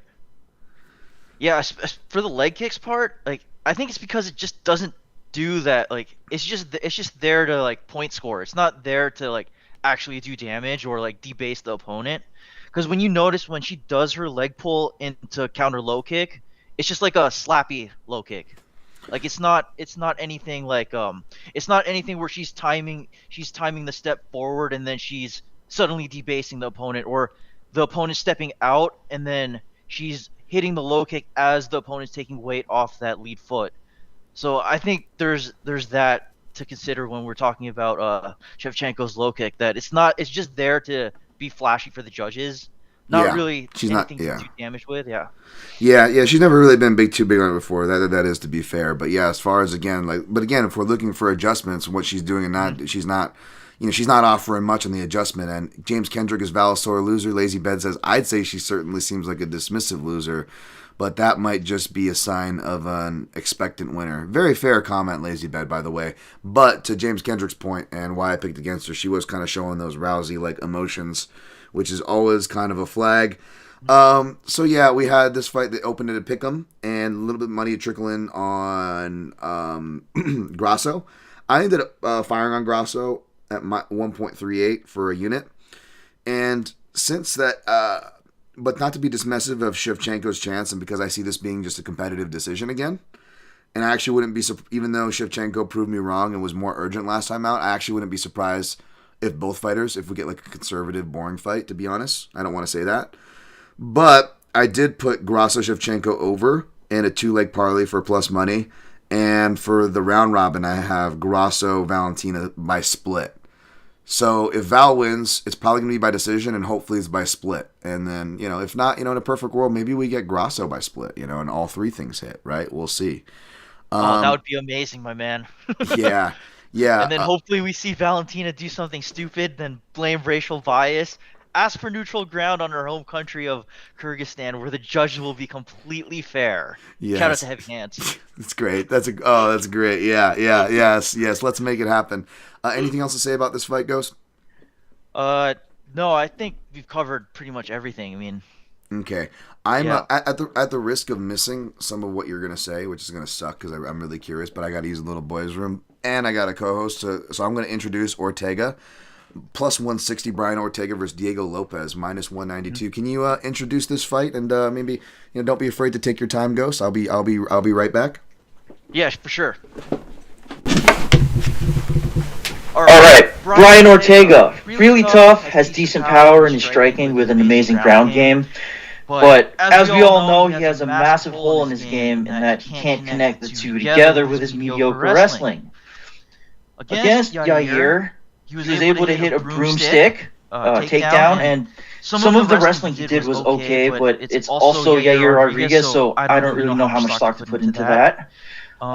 Typically when Ortega gets hit in the face, he won't throw anything back.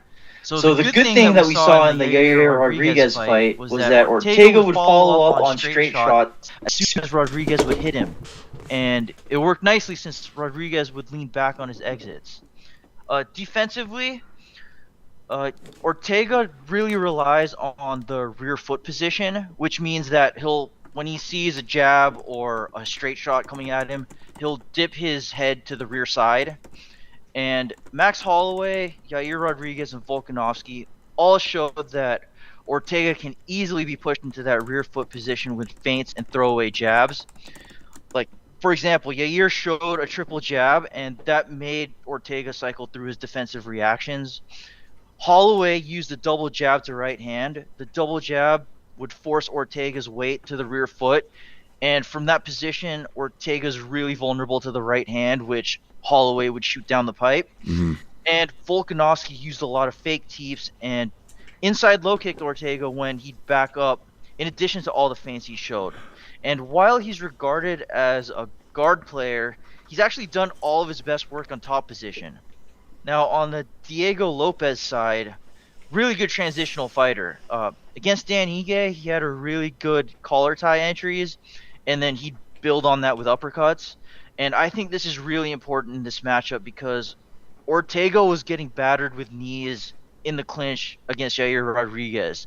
And the way Yair did that was he'd get the head post and then he'd get hip separation, and then Ortega would just break his own posture, and Yair would just hammer him with knees. And what I really like about Diego Lopes, but I don't know if this is going to be relevant in this fight, is that his guard is really good in MMA because he's always threatening to get up, and he throws a lot of elbows from bottom position. And he uses K guard and K control, the Neil Melanson guard. Shout out Dan. Hey. People don't know this, but it's called K control because of Caro Parisian and the way he did it against GSP. So he uses the arm to hook underneath the thigh. It's a really good guard for leg lockers because it puts you in a position to invert on legs. Mm-hmm. And I don't know if Ortega's going to be actively looking for takedowns and whether he can actually get the takedowns against Diego Lopes, since his takedowns have been pretty poor, save the Yair Rodriguez fight. And back to K guard, it's a really good guard because it prevents his opponents from posturing up and striking. And the real benefit of it is that he can get the other hand and control the wrist and hammer fist from the bottom position if the opponent tries to pressure in. And I noticed that Ortega does like to pressure pass when he is on top. And I think both are good with elbows on their back, but I don't really know who's... I think this is going to be more of a striking fight because Ortega's really bad at wrestling, and Diego Lopes doesn't proactively look for takedowns. Yeah, so that's what I got so far. No, that's excellent. I actually, if you guys forgive me, one of the few pictures I look cool in is actually a really good picture of K-Guard. And you can kind of, for grapplers, you can actually look at the details and see all the setups in there. So I'll try to pull that up as I talk. But I'm actually I pulled up my breakdown for this fight. So I'm just going to cheat and I'm going to just read. But they're my words, right? So it's not plagiarism, right? If I'm like ripping my own words. Okay, so... Let me set All right, let me see.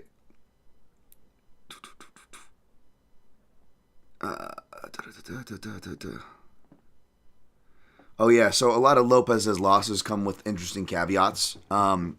So a bulk of his defeats come early in his career, where he was fighting at bantamweight, which he should never be at. This guy's a giant featherweight, folks. Like, when I saw him in person at the last Noche event, when he was just there cornering, I'm like, oh, looks like a giant, tall Diego Lopes. I'm like, oh, it's Diego Lopes. Like, I don't do that often, folks. That usually doesn't, usually good eyeball for these things.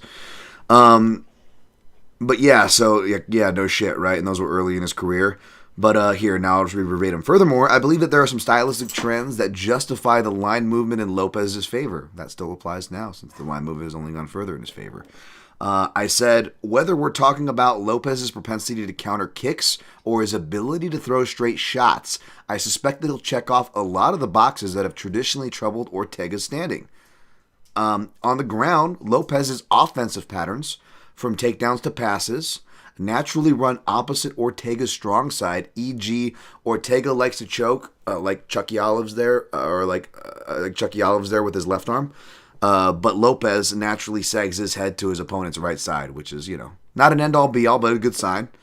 And I add, and whether Lopes is attacking from bottom, and whenever Lopes is attacking from bottom, he usually targets the right arm of his opposition to hit his pant and armbar, which is the same arm Ortega has had issues with in his first fight with Yair Rodriguez, and who knows, possibly since. We don't know what's going on with Ortega. Add in the fact that Ortega has been getting hurt more and more in recent years, both in and out of the octagon, I can see why the public is siding with Lopes in this spot. Although I was tempted to kick for coverage in the total department by taking the under 2.5 rounds, I found it hard to justify since it's essentially the same price as Lopez's money line. Not true this time around. The under is actually even cheaper at minus 120, whereas Lopez's money line is higher than the minus 175. It's in the neighborhood of minus 190 right now. So that being said, I still would come to the same conclusion I did in this, what was it, UFC 303? Was that godforsaken card or whatever that fell apart or whatever? I was lucky enough to be there, but I'm just saying that was the fight. Yeah, since then, it's rised up. And yeah, I still feel like it's money line and kick for coverage. However, minus 175 to minus 150, I can, those are my max chalk limits for favorites. So we're getting minus 190 to 200. It's a little much. So what I did was I parlayed Diego Lopes. He is the second leg with that over 4.5 in the co-main event with Shevchenko Grasso. So Lopez money line and the over in the co-main is plus 130 for a unit. If that hits, that pretty much covers the money line in case it goes over and Val wins. Or, God forbid we hit both, or maybe Lopez shits the bed, the fight goes over. But we make that unit up if Grasso wins by any means necessary, right? So that's kind of how I have the coverage in my head, and we have that nice little bonus for the split for that fight. But yeah, I didn't feel comfortable with putting anything for the round robin. Again, I don't want to choose, Parker. We'll get to Osbourne soon. So I just kind of left it at that. Anything left to say about this fight? Yeah, I mean, I think most of it's going to play on the feet because, what do you call it? The fact that Ortega doesn't, Ortega's wrestling has been so bad. And Lopez, he doesn't, I don't think he actually, looks for takedowns. And I think what's going to be important here is where the fight plays out. So, who's going to be the one pushing forward here? Yes.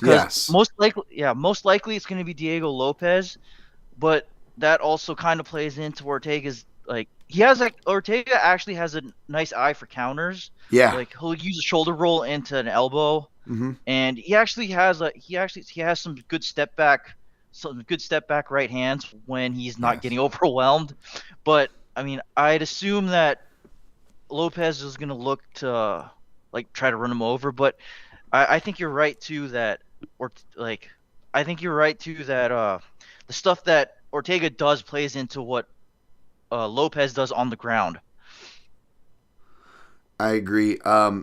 Is Diego Lopez overhyped? Rain Lamina says. I'll just give my answer real quick. I don't think we're there yet, nor can we say yet, but he is getting a decent amount of hype. Not the Dagestani level, forged in the fires of Dagestan, but he is definitely getting hyped. What do you think about that, Ghost?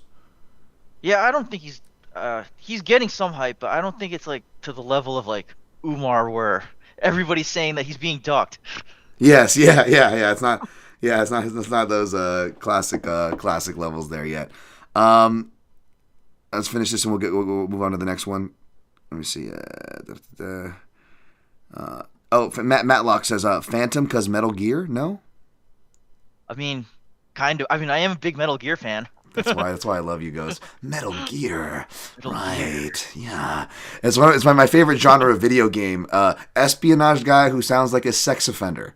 What was the Siphon filter? Gabe, this is Kravitz. Gabe. Right. Romer. Are they coming or are they confirming? I can't I'm just trying to do the mission. Sorry. Matlock Fight Talk says, I think hyped appropriately. I think the cardio issues. I think he has some cardio issues. Big guy, but I think we need to see more at this level. I agree. That's very fair, Matlock Fight Talk. Yeah, I agree with that too. Last before we move on, Lazy Bet, only time I've seen questionable cardio was maybe round 3 of the Ige fight, but that was extenuating circumstance to say the least. Absolutely. Great caveat there, Lazy Bet. I don't put too much into that as well. Let's push further on. Let's go down to Daniel Zellhuber. The suspect, where is he from? I don't know, but he's training in my backyard with a good dude, Eric Nixick.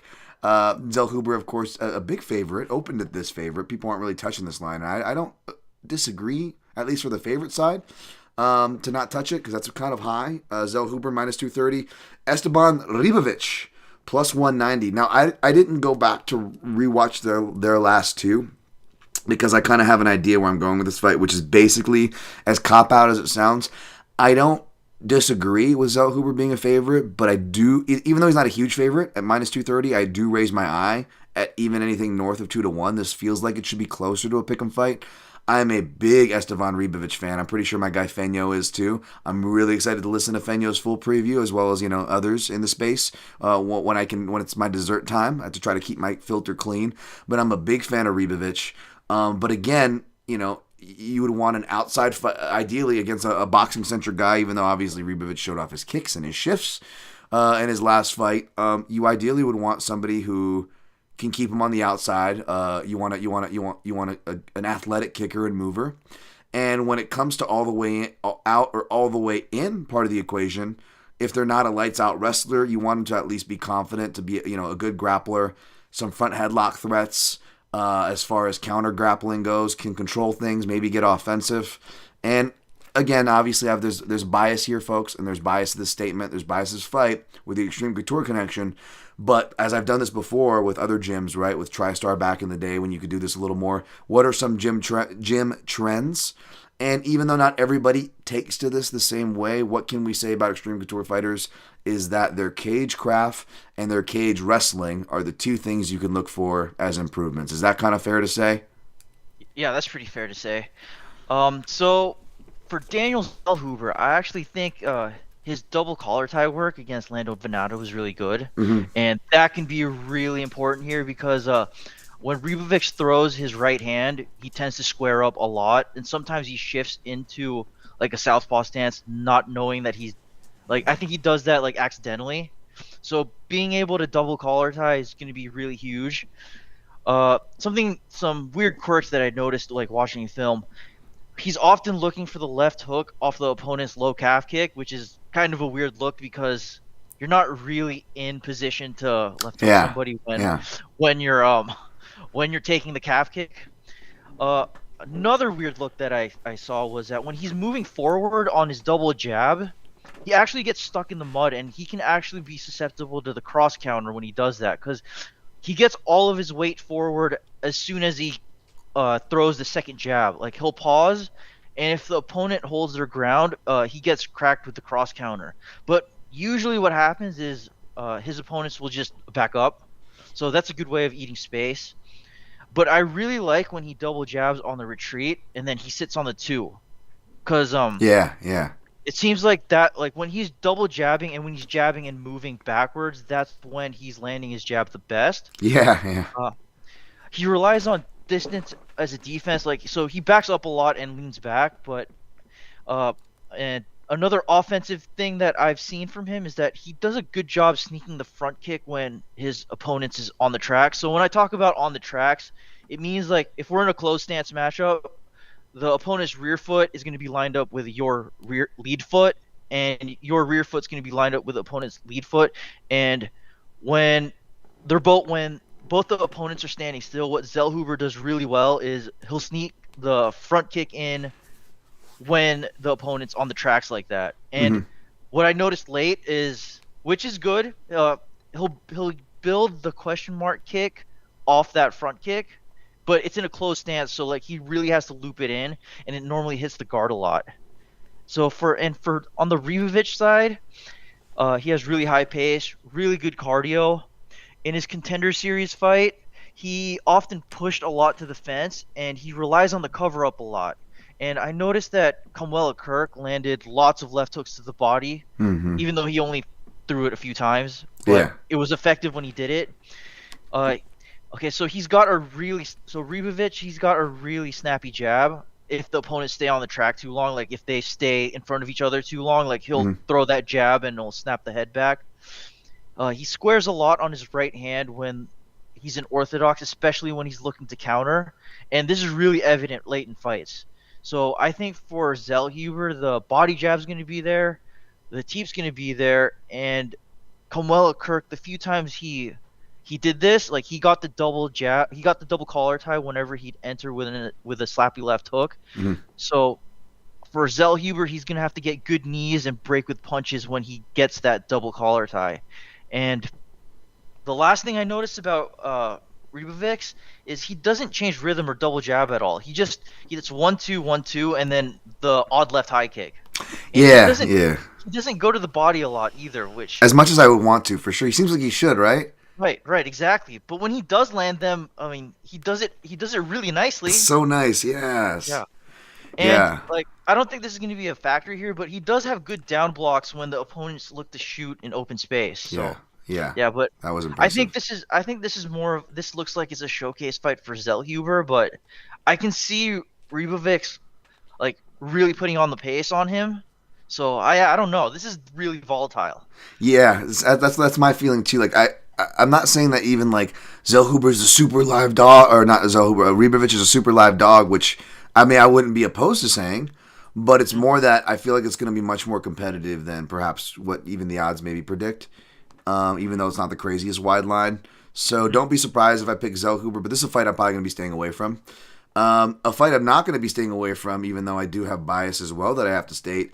Ronaldo Rodriguez, minus 155. Ode Osbourne, minus 115. I don't know why I say character names in like, like when I say a character name, I say it as their character. Like I don't think Willem Dafoe ever says Osborne. I think he goes Spider-Man or something, like I do this. I also do this with Fast and the Furious. I always do Vin Diesel saying his own name, Toretto. That was the scene I wanted to post. I was gonna post this, and then sure enough, speaking of Ronaldo Rodriguez, the dude was like demonstrating this, going wild at the presser, right? But that scene in Fast and the Furious where it's just like they're talking, and then he goes, "You ratted me out, Toretto," the Asian guy, Johnny Tran. "Oh, you read nobody. I never ratted nobody." Like that's so MMA. That's like such MMA. It doesn't matter what they're talking about. Somebody says just the one thing, and then I never ratted nobody, and then trying to punch each other. Like I was gonna clip that scene from the Fast and the Furious and go like any MMA press conference. You watch Fast and Furious Ghost, or am I old here? Yeah. No, okay. I know what you're talking about. Yeah, I'm like, I feel like that could go with like almost any UFC press conference when somebody stands up and just goes crazy. Yeah. Anyways, Osbourne plus 130. Yeah. So looking into this more. So this is funny. Like you notice how they book fights, folks. Like a lot of the fighters you see, like, oh, these guys like a lot of these guys, like 4 of the fighters on this card fought on the same card together, right? Like 2 to 4 fighters. And then there's another 2 to 4 fighters fought on the card just after that. You guys see it makes sense, right? But that's kind of how the booking goes, the cycle. Oh, well, pretty much like a bunch of people who their last fights while I was in Thailand, where I missed those 2 cards. A lot of that's this card. So I had to like go back and watch a lot of like the last fights kind of a deal.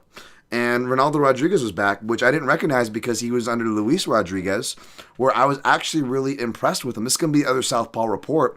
I was impressed with him in the lone Southpaw he fought, UFC level 1, and I went and watched all the Lux fights. He never really fought Southpaws there, though I will have one clip from that in my Southpaw report for Mr. Rodriguez, but against Jerome Rivera, another kind of fragile flyweight, which he didn't get out, which was like, oh, but at the same time, he did kind of knock, even though they were a lot of slop and sloppy knockdowns, he was still knocking down Jerome Rivera, and on the ground and in the clinch, doing clear more damage, getting submission attempts. And when I tweeted that tweet earlier, Ghost, of like they need to, and I know I've said it ad nauseum to you guys, I'm preaching to the choir, where they need to count submission catches, like how that can even translate to better judging. Like that Jerome Rivera and Rodriguez fight's a perfect example, because not only was he arguably covering the damage end of the criteria, he was also getting the submission catches. Unfortunately, he wasn't throwing too much volume, and it was a lot of, even though the kicks weren't doing a lot, they were impressive looking and sounding and flashy, and you got a big tall guy throwing them, right? Again, the same thing that catches the MMA gambler's eyes, the same thing that catches the judge's eyes, same thing that catches the casual eyes, because we're all human beings, right? So that's what caught the eyes, and you had like 30-27s, which were, and I don't bet Contender Series, I'm not speaking out of bias, folks, and a bunch of people I respect also scored it a fairly clear 2-1, as it should have been, for Rodriguez. So again, he's technically 0-1, right? But you go to that fight, and he actually won that, looked impressive. And he does the Southpaw Killers. He does a much more rawer version against Jerome Rivera. It's pretty sloppy, right? But even in just his Lux fights after that on the regional scene, the Jorge Masvidal or whatever promotion, he's actually doing it. Speaking of Horseman Masvidal, Southpaw Killer, Darren Till, right? He's actually doing that move much smoother. And he actually gets a knockout with it. He actually stuns the guy from a Southpaw going straight, even though the guy was orthodox, but he's just that comfortable switching, and his left hand seems to be the accurate one, because then he switches and like almost like Madalena style and lever punches with the left hand again, but he does a left hook from orthodox against the cage. It was so sick, and just knocks the guy down and out. Not too much impressive names, although these guys seem like, deceptively dangerous action fighters, so they were good samples for me to go back and watch for Rodriguez. And then the bias comes in is not just he's working in Extreme Couture, But folks, I mean, he couldn't. I'm being super biased here, but as far as the build, and guys who have fought at least 135 to 155, even though Osbourne is more 125 to 145 fluctuations. But my coach, who I've been posting, you guys have been seeing him just knocking the fuck out of people, huh? Doing fucking what Bobby Green's trying to do and doing the shoulder rolls and just fucking slickstering people. Kaleo Mahula, you guys seeing what my guy's doing? My striking coach is doing. Yeah, same build, same everything as Ode Osbourne. He switched stances, granted, but he's more of a southpaw switcher, so primarily fights southpaw. And that's been one of his main training partners, as well as working at Extreme Couture with everybody else out here. So obviously I'm a little biased there, but again, there's legit backup for that, right? Like, these are the trends that I want to be seeing. Rodriguez's grappling is also, he's a really good counter wrestler and scrambler, where he's like one of those quiet guys where he looks like a really like Jose Aldo left hook, leg kick. Both these guys counter leg kicks. Both these guys counter kicks really well. So I'll be curious how much they shelve it. But like, yeah, his striking's really potent. But if you look at it, he's got a lot of submission wins because it's classic where he rocks guys and will sub them. And he also is like one of those dudes where it's like, I don't want to say Paul Felder because Paul Felder doesn't have that many subs or anything, but he's like one of those strikers where they're like almost like a secret grappler, ground and pounder. Like they're really good at it. And he is that guy. Whereas Ode Osbourne, he is the classic, especially at 125 when he's cutting the weight and he's getting older, folks, He is in his early 30s, not super old, 31, but that's the age where I really start to fade, right? These bigger guys cutting down, especially these guys jumping all over their weight classes like Ode Osbourne. He's a guy that can be hurt. He can be subbed, especially when, Ode Osbourne comes from wrestling, used to teach wrestling. That's kind of his escape valve. So even if he's surrendering off his back, which he has gotten submissions there, even on the Contender Series, which obviously those fade out as you hit the UFC level. You're not going to see him hitting as many arm bars or whatever. But Rodriguez shows good armbar defense, by the way. Shows good submission defense. But yeah, Ode Osbourne, that's kind of his comfort. So if Rodriguez takes it in the grappling or Osbourne takes it in the grappling, and either way, Osbourne is failing there, I expect mentally and physically for him to deplete. And I'm just hoping that he gets into the second round. Although my biggest play, and again, I know I'm biased, but this is just the one I feel the best about, folks. Rodriguez inside the distance. Plus 150, I believe it opened at. I actually got it at plus 155. Hopefully I didn't CLV curse myself. But I put 1.5 units on that. And then I split up. I put round 2 in the round robin because I think that's the round we get to. But I also sprinkled round 2 plus 550, round 3 plus 1,000. Just not a Scottie Pippen, a 3-0, just a 0.30 unit each. Basically, if round 2 hits, it pays off 1.5 units after the 0.30 you give back for the other round prop. Or if the round 3 hits, we profit 3 units, and that's not including the 2.3 something units that essentially the inside the distance will happen. So if I cash the inside the distance, probably cashing around 2 and round 3 as well. But even if I don't, that pays for the parlay and the Grasso exposure, right? Or you can look at it and it pays off all my straight plays exposure, which is only Dvalishvili and Grasso, granted. But that pays off that. That's essentially how I try to do the math, right? I'm not expecting to win everything, obviously, but neither should you. But that's kind of how I structured the math there. And I really think round 2 is going to do it. I just want to add, dude, I went to go look at UFC Vegas 88, whereas Osbourne last fight against Fieldho. So this, I had again, Osbourne's opponent, same angle there, round 2. And I think it was like 50-something seconds short. Osbourne did the classic tap the mat, like, God damn it. Back to the quitting thing. So it's not a matter of if, it's a matter more of when, right? Unless Osbourne lands something spectacular in the first. So I'm just hoping he can survive. But I went back to look at that fight, UFC 88. Dude, let me just look at this real quick. And I'm not trying to, be Mr. Cope or whatever, but this is such the classic night that I talk about that you guys see here. Where is it at here? Here we go. Sorry, folks. So check this out. Okay, so we had just the round robin alone, because I always get shit for those, right? I ended up being just 2 units short, but you got to keep in mind I had a 1 unit play on Brian Battle inside the distance when he fought Ange Lusa. Again, I am the last person to say quit or anything like that, but you guys remember that fight, right? Yeah, that was tough, right? And not only that, Is that a push? But when Angelusa was falling apart and they stopped at the no contest, not the inside the distance that was going to cash. Well, what round was that? That was round 2, which I had in a 5, and I had in a. I had a crazy round robin that night. So I went big. I went 6, which I rarely do. But check this. I get a push on that fight, right? Tabor round 2. I don't think that was ever close. And then Kennedy and Cheku, I think he got upset by OSP, so I don't think that was ever close. Mearshart round 2, we hit that night. That was nice.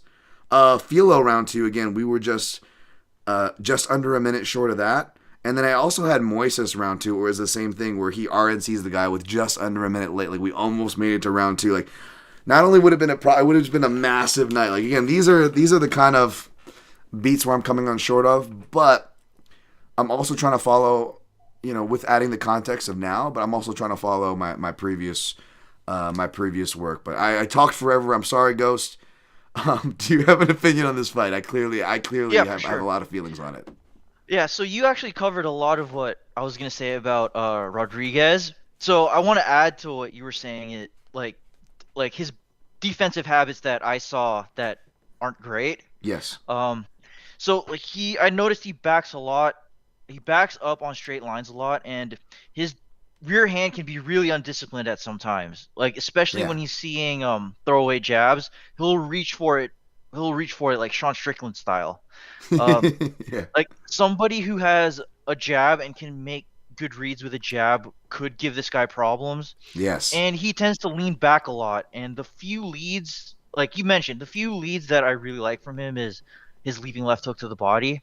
And some things that we haven't talked about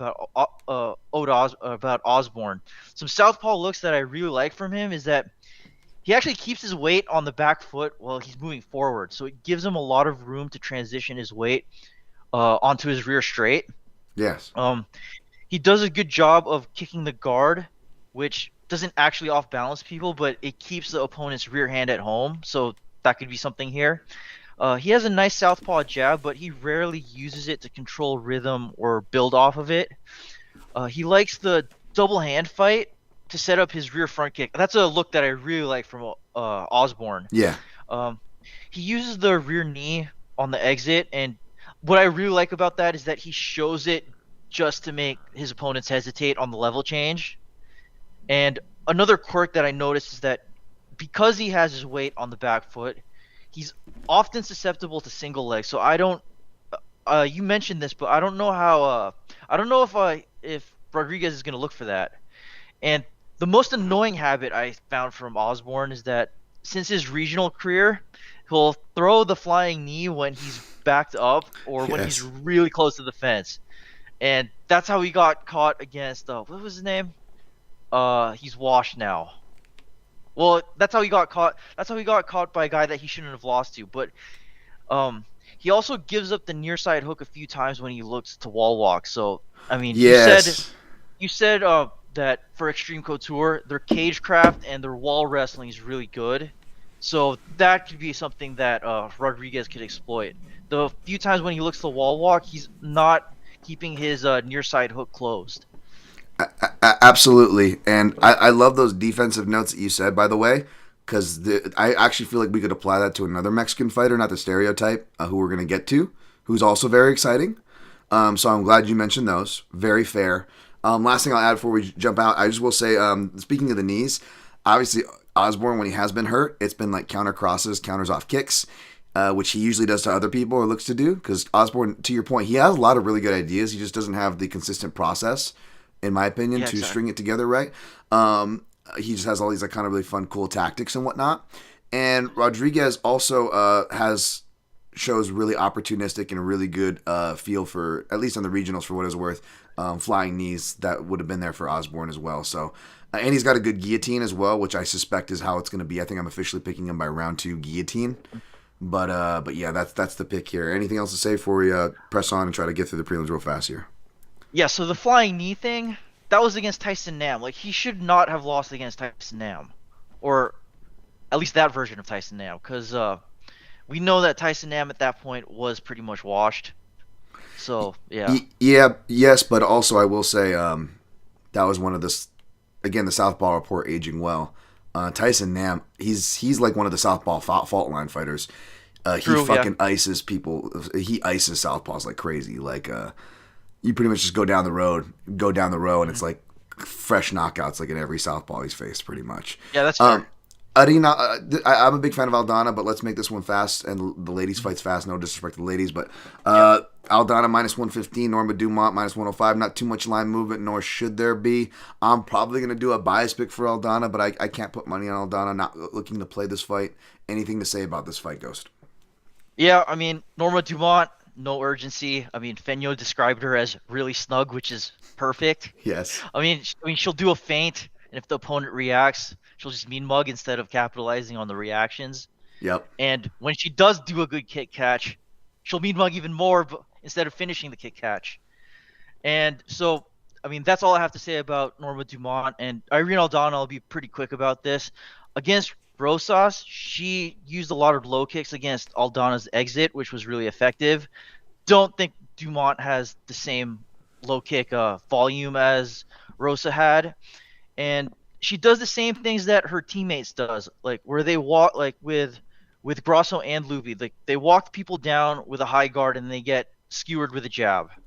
And she has a nice right straight to the body that she used against Ketlin Vieira, but ever since that fight, she hasn't used that look since. So, yeah, I mean, I don't really have that much to say about this fight besides that. Yeah, I don't disagree with any of that.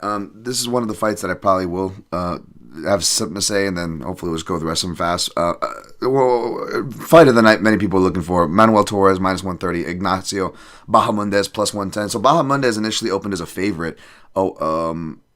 Minus 175 favorite. Now he's plus 110. So he was one of my dogs to look at. I didn't get to update it yet, the Fluid Thoughts, but I ended up, like I said, I squeezed that tape study of this one. And basically goes, I'll throw to you here in a second, but I ended up siding with Bahamondes, trying to stop that bias as much as possible. But again, at the end of the day, you know me with round one fighters where we don't have that much evidence. And against a guy who traditionally gets better as the fight goes on, a guy who will fight for your money even when he is dropped and countered, which I think, by the way, left hands from Torres, that's going to be the shot to look out for. If Torres gets him out of there, folks, it's going to be the left hook or the left straight from southpaw. Torres is not just like it was the fighter I was comparing with Rodriguez, right? They have similar defenses. I feel like all the defenses Go says about Rodriguez, you could pace them arguably on Torres, by the way. And also, Torres, similar to Rodriguez offensively, fights out of orthodox, and he switches to southpaw less than Rodriguez does, but both these guys are quietly sharper maybe with their left hand, which is really rare. You get, right-handed southpaws are always common, right? What's really rare is like the Blachowicz, the left-handed, the left-handed orthodox fighters, They'll occasionally switch to southpaw, but they're left-handed orthodox fighters, it seems like almost. And maybe Torres, maybe Rodriguez are those guys. Either way, they've got really good left hands.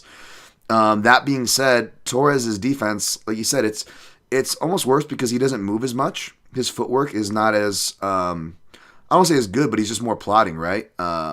Rodriguez, he is more of the in and out faults, but the positive side to that fault is what? He's moving in and out of range more, right? Because he comes from a little bit of a karate background when he was a kid, at least. So you see that bounce in the karate boxing bounce for Rodriguez. Yeah. Whereas Manuel Torres is more of a boxing, right? So he's a little bit more plotted. And he's also taller, so his head goes upright. And I think he's kind of insulated by that. And even against guys like, I know Chris Duncan has had some really out of nowhere opportunistic knockouts, but no offense, I love me some Scottish people. You know what I'm saying? Sure he's a fine Scottish lad, but not the most highest level fighter, to be kind. But whether it's Chris Duncan or arguably, at the end of it, washed Frank Camacho, I hate saying that, but that's arguably fair when Torres fought him, right? And then Nicholas Mata, who I don't know if that fight was a shorter notice fight or not, but I think all of Nicholas Mata's fights were short notice fights until the Tom Nolan fight where I picked him, and that was one of the things I said. I'm like, you gotta remember, this guy came in here like doing favors just to get into the UFC by taking these short notice fights and stuff, right?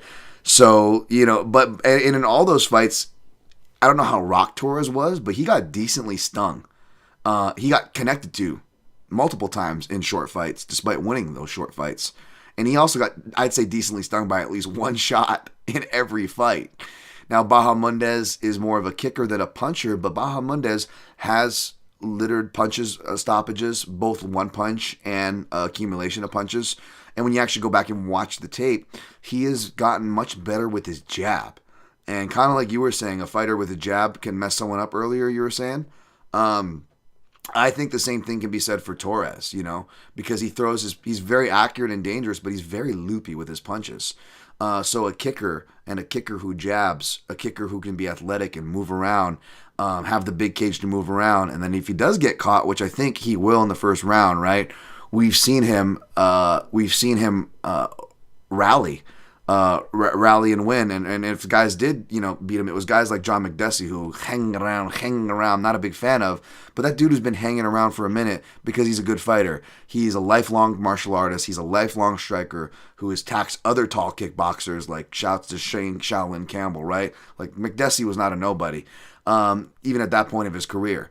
And then you got Ludovic Klein, who a lot of analysts like myself a lot of us were really high on that guy, right? And he is a guy with actual boxing experience. He's a southpaw, a dedicated southpaw, unlike Torres. He's got more diversity, more of a process, more staying power, more experience, and he also had takedowns he could go to that Torres doesn't really have. He has some slop takedowns that he's been able to get, but he's just as quick to jump for, give position away for guillotine. Now, he will scramble right away. He won't sit there. But again, this guy's really wild. It's not like a Ludovic Klein who was much more experienced in and out of the octagon, much more measured, much more tools, and was able to layer those tools to get Bahamondes to shovel out of his kicks because of that takedown threat. And Bahamondes, to his fairness, he was kind of rocked. I think that took a lot of him early in that first round. So I don't know how much you want to judge him. But the point is, regardless of his condition, he's hard to stop. He's going to fight for your money. He's going to come forward. So for that reason, I don't blame anybody for playing him as the dog. I'm tighter than I wanted to be for this. I was going to skip this card completely, folks. But again, I had a little more to play with than I realized in the bankroll. Things were a little better than I realized, despite the cloud that my Eeyore ass loves to live under, right?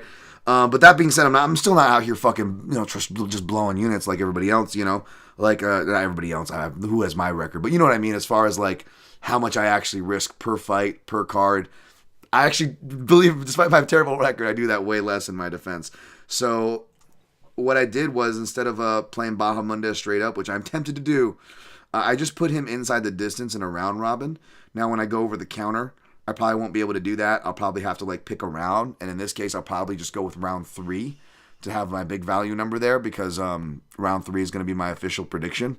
If it gets that far, I think he's going to be in much better condition. He is strong round 3s, whereas Torres, he looked like he was already slowing down in round 1, like in a Camacho fight, or the Camacho fight even, I think too, he was already tiring in that fight, and then he looks like he's about to fade, and then he literally hits Camacho at the perfect time and rocks him, gets energy from seeing he's rocked, and then finishes him, when I'm like, fuck, he was right there. I wanted to see if he was going to fade.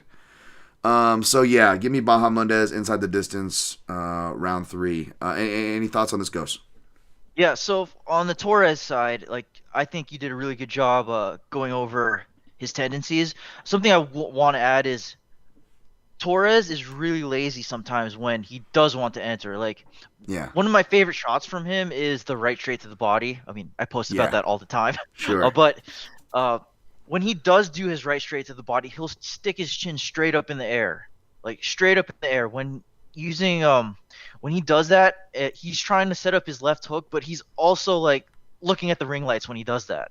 Yes. Yeah, and then I think from orthodox, he plays with a jab and the low calf kick really well, but the problem is he doesn't do what the city kickboxing guys do, which is control the line of the opponent's jab. So Bahamondes, like you said earlier, that he does jab. He's a good kicker and he jabs a lot, so that's going to be a big problem for Torres. And he does switch to southpaw a lot, and when he does do that, he's looking to front kick when the opponent circles out, and I think that could play because Bahamondes does circle out a lot, and I think that could play a good that could be a good dynamic that could happen in this fight. That's funny you said that. That's funny you said that real quick. I picked that up in Spanish. His corner saying "Salidas, get him on the exit." Yeah. So go ahead. Yeah. Yeah. Torres doesn't really jab a lot as a southpaw, because from southpaw he's just looking for the rear straight, and he doesn't really have a good good decision making. Against Chris Duncan, he jumped the guillotine early. Yeah. But what I will say this, when I was watching his wall wrestling, he unlike Odie Osborne, he does do a good job getting his near side hook along the fence. Yeah, he looked pretty well trained in some stuff, surprisingly, for sure. Mm-hmm. Especially finding out that he left Entram and started his own camp, which I don't know how strong. Entram's a long time gym, all respect, but I'm saying I don't know how strong of a gym is. So when they branch off like that, right? Yeah, but he definitely did have some good ideas along the wall. Yes, and from the Ignacio Bahamondes side, I'd noticed he favors his lead side a lot, likes a lot of jabs, long hooks, inside low kicks. His low kick defense is to retract the lead leg, but unlike Valentina, he doesn't really counter off of it. No, yeah. Yeah.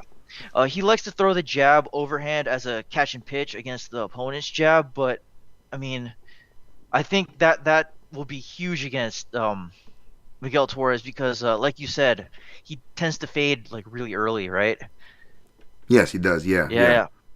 So he's when he's looking to counter, he's mainly looking to inside slip against the jab. Like against Roosevelt Roberts, Bahamondes was able to jab him up because of the reliance of the inside slip. Yeah. And he has a nice jab to the body when his opponent is along the fence, but again, he doesn't build off of it. The thing that really kind of annoyed me against Roosevelt Roberts is that he'll go to the body late, which isn't that good to do. Yeah. I mean, for this one, I'd really like to see him go to the body early against Miguel Torres. Yes. Yeah. Same here. And I'm hoping that, I usually not try to put too much stock in it, but Bahamondes is getting better. And, he's training alongside the world champ, Bilal Muhammad, and had him for, a lot of this camp because he was the he was the main Edwards impersonator, right? So right. Hopefully that came with some improvements. We'll see. But I'm going to push on from that just for time's sake. We got Yasmin Jauregui, minus 535, Ketlin Souza, plus 400. I ain't got nothing to say here. I'll obviously be picking the big favorite, but I'm not. I don't even think I'll pick the dog and Tout Master, but I don't got anything to say on this one.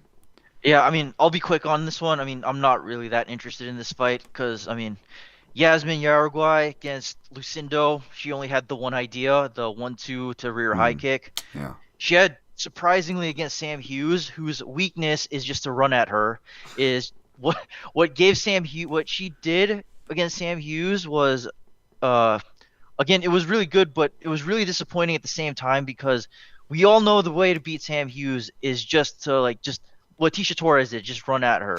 Yeah. And the thing about Yasmin is that she fights at the same tempo, so it can be easy to read, and she's high volume. And on the Caitlin Souza fight, I only got three things. She's not good in the clinch. She's got really bad cardio, and this seems like a showcase fight for Yasmin. Yeah. So, but it'd be great if Yasmin lost. That'd be funny for sure. Classic WMA upset. Edgar Chairez, plus 195. Stepping in for his opponent, which was Kevin Borjas, which is funny. I don't know why. I always get Chairez and Borjas confused. I know they're not even from the same country, I believe, but I don't know what it is about him. Maybe something about bodywork or boxing or the frames. I don't know what it is.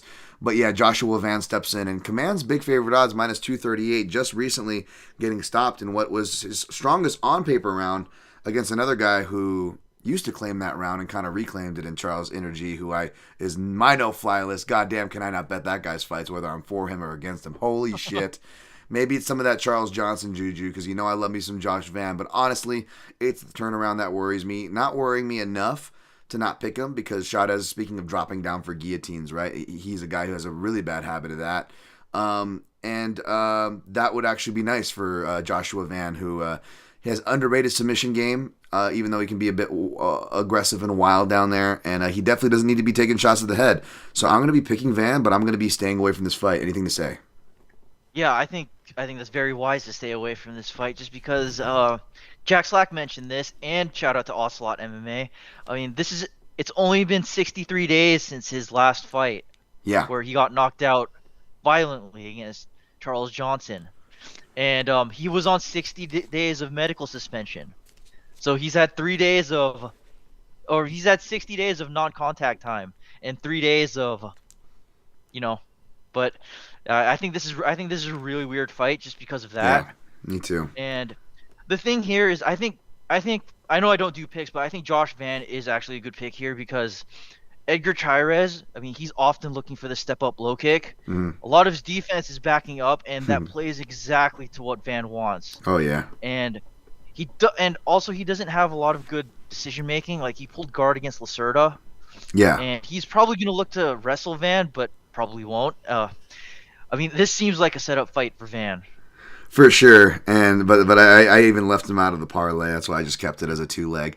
All right, lastly but not leastly, we got Richie Lang, the Mongolian Murderer. By the way, like, did you hear him at the press conference? Like, he said something about like I'm gonna be like the first murdering something, and then he's like bring it to the like he was just straight up talking shit, but like.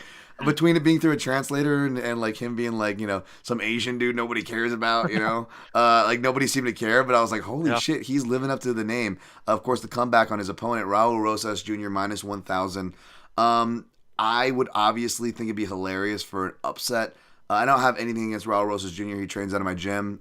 Speaking of connections, we use the same physiotherapy guy. That doesn't mean he's injured, folks, by the way. All fighters go to the physiotherapy guys. They get their backs popped and all that shit. It's like it's on Instagram. You could see him with him. But shout out to my guy Carlos Gamera, who's helping me with my hip and my wrist here. That's been nagging me for a minute. But yeah, Raul Rosas Jr. seems like a great guy from all accounts. He's going to be my official pick here. But my last play is here. It just seemed like it's just one of those ones that jumped out to me. And I hate unders. I hate under 1.5 rounds. I like under 2.5 rounds, more coverage. But minus 125, practically even money for, which was one of the better lines for that out there, for this fight to go under 1.5. Give me violence. I don't care if it's Richie Lang, the Mongolian Murderer, catching a knockout, or Raul Rosas Jr., the more likely thing, getting a submission. But I just want some violence. Anything on this fight, Ghost? Yeah, so Raul Rosas Jr., I think he has a good single leg along the fence, and when he's looking to mat return people, I mean, you saw this against Ricky Turcios. He chains it by looking for the broomstick when he has the near side hook. That was a great look from him. On the ground, he's often looking for body lock passes, which is this is another thing. He doesn't actually look to wrist ride along the fence because he's so focused on the body lock pass. Yeah. I noticed it. Against Turcios, he hunts the back and also gives up top position. And I don't think his striking game is that, or his striking game, like melding with his wrestling game, is that layered. And I often see him just overcommitting. But I mean, but he's a young prospect, and that's stuff that you'd expect for him to clean up when he grows older. AQ, Richie Lang. So against Ayman Zahabi, you talked about. I think you talked about this with Luca Fury, right? He gets he kicks in punching range, and that's what got him started against Ayman Zahabi. So, and I know he works with Fight Ready, so he does this thing called borders, which is so like if you and I were to stand in a closed stance matchup and we put our fists together, that's what and we extend our lead hands, that's what borders is. So he does that early, but he's actually better on when he's pressuring. So what he's looking for when he's at borders is the right low kick from range, and when he does that usually when his opponent's near the interior black line. And yeah. I think that Raul Rosas could probably run him down with, like, because Raul Rosas is really good at when somebody throws a naked low kick at him, he's really good at running through. He's on it, yeah. He's on it, yeah. No, sorry, go ahead. And AQ's favorite lead is the left hook to the body, so that could be interesting because that gives him the underhook when Raul tries to shoot on him, and then he's also got a sticky jab to the body and to overhand. So like when he throws the jab to the body with his opponent backed up near the fence, he'll stick it there for like a second and then he'll throw the overhand right after. I really like that look because it's going to be hard for Raul to level change under that. That's a good one. And and he also has good down blocks against double legs with his lead hand, especially when he's the one pressuring. But I mean, this seems like a showcase for Raul, but again, like you said, it'd be really funny if AQ won this. That would be funny, yeah. And he's got good first layer in the open, down blocks, and against the fence. He's got some good fundamentals there, by the way, probably from his time at Fight Ready. But it's more those shuck buys against the fence and making it ugly, where I see Rosas getting into his wheelhouse. And you mentioned Ayman Zahabi, and I'm not trying to be like a name dropper, but it's just I'm fucking starving right now. And I'm wondering if he's in town with Aaron, because last time Aaron was here, Bronstetter, Ayman does work with TSN too. We all went to dinner and stuff, and I was like, oh man, I forgot. I got the bill. We went out for some Chinese, and Eamon said he was going to pay next time. And I'm like, oh man, I wonder if he's in town and get a meal.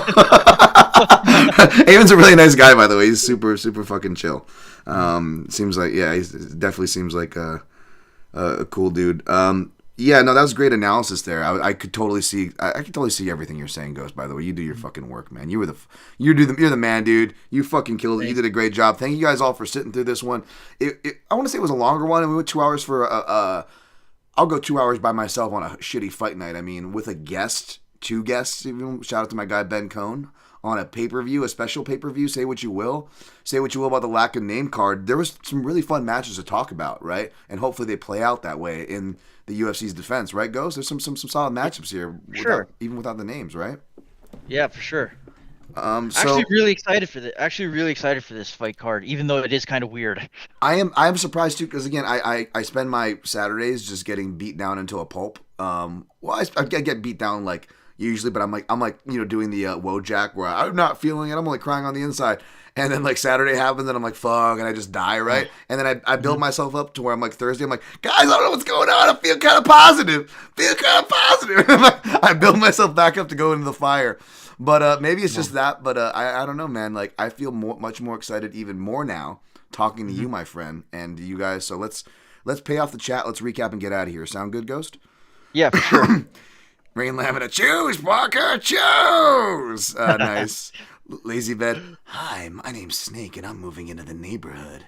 That sounds like Snake if he's having having to sign like John Turturro in The Big Lebowski. Like he has to have him sign papers. Dude, Snake was so much better in the first one when he didn't sound like that. Yeah.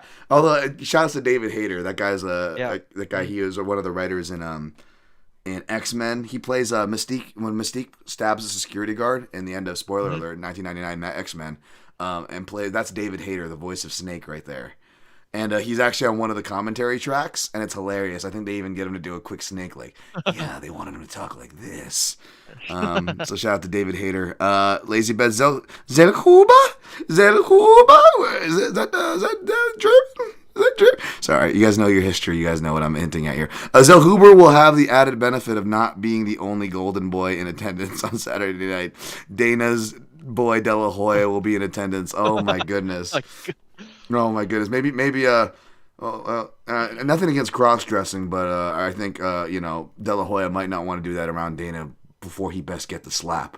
The Dana hologram, by the way, he's got a Dana hologram. Shout out to my guy. I retweeted him, one of my favorite co-hosts on this podcast when we had him for alternative commentaries. My guy Ant Walker was like, if that thing isn't just going on unhinged media rants and calling everybody goofs, it's a waste. And I'm like, yeah, and if you get too close to it, he want to get some slap? He should threaten to slap you, Subtract in attendance. I'm high. It's okay. I feel you there. Synchro Wing, you mentioned O'Malley's minimalistic game. Is it good to have a minimalistic game? Ghost, you want to answer that? Yeah, for sure. So I think it is because, I mean, the people that O'Malley's fought has had trouble with just the front kick and the open side counter. And typically when you are building games for fighters, you want to funnel them into a specific strategy. Yeah. And you have tactics around that. Yes. To get them to that strategy. So yeah, I think a minimalistic game is good. Yeah, it's misleading the way it can sound, but great way of explaining it, Ghost. I completely agree with that. Rain Lamina says, is it concerning that Lopez gassed bad against Ige? Lopez is hot and heavy round 1, then fades. Is it cardio load management? It definitely could be something worth watching in 5 rounds, but like someone said earlier, extenuating circumstances, so I don't think we should grade him too hard yet. Lazy Bed says, with nicknames like Lazy Boy, Rodriguez is a shoo-in. All right, so I knew you'd be a fan of his Lazy Bed. Ray Lamina, I haven't seen this much Rodriguez, but is he really that offensively potent?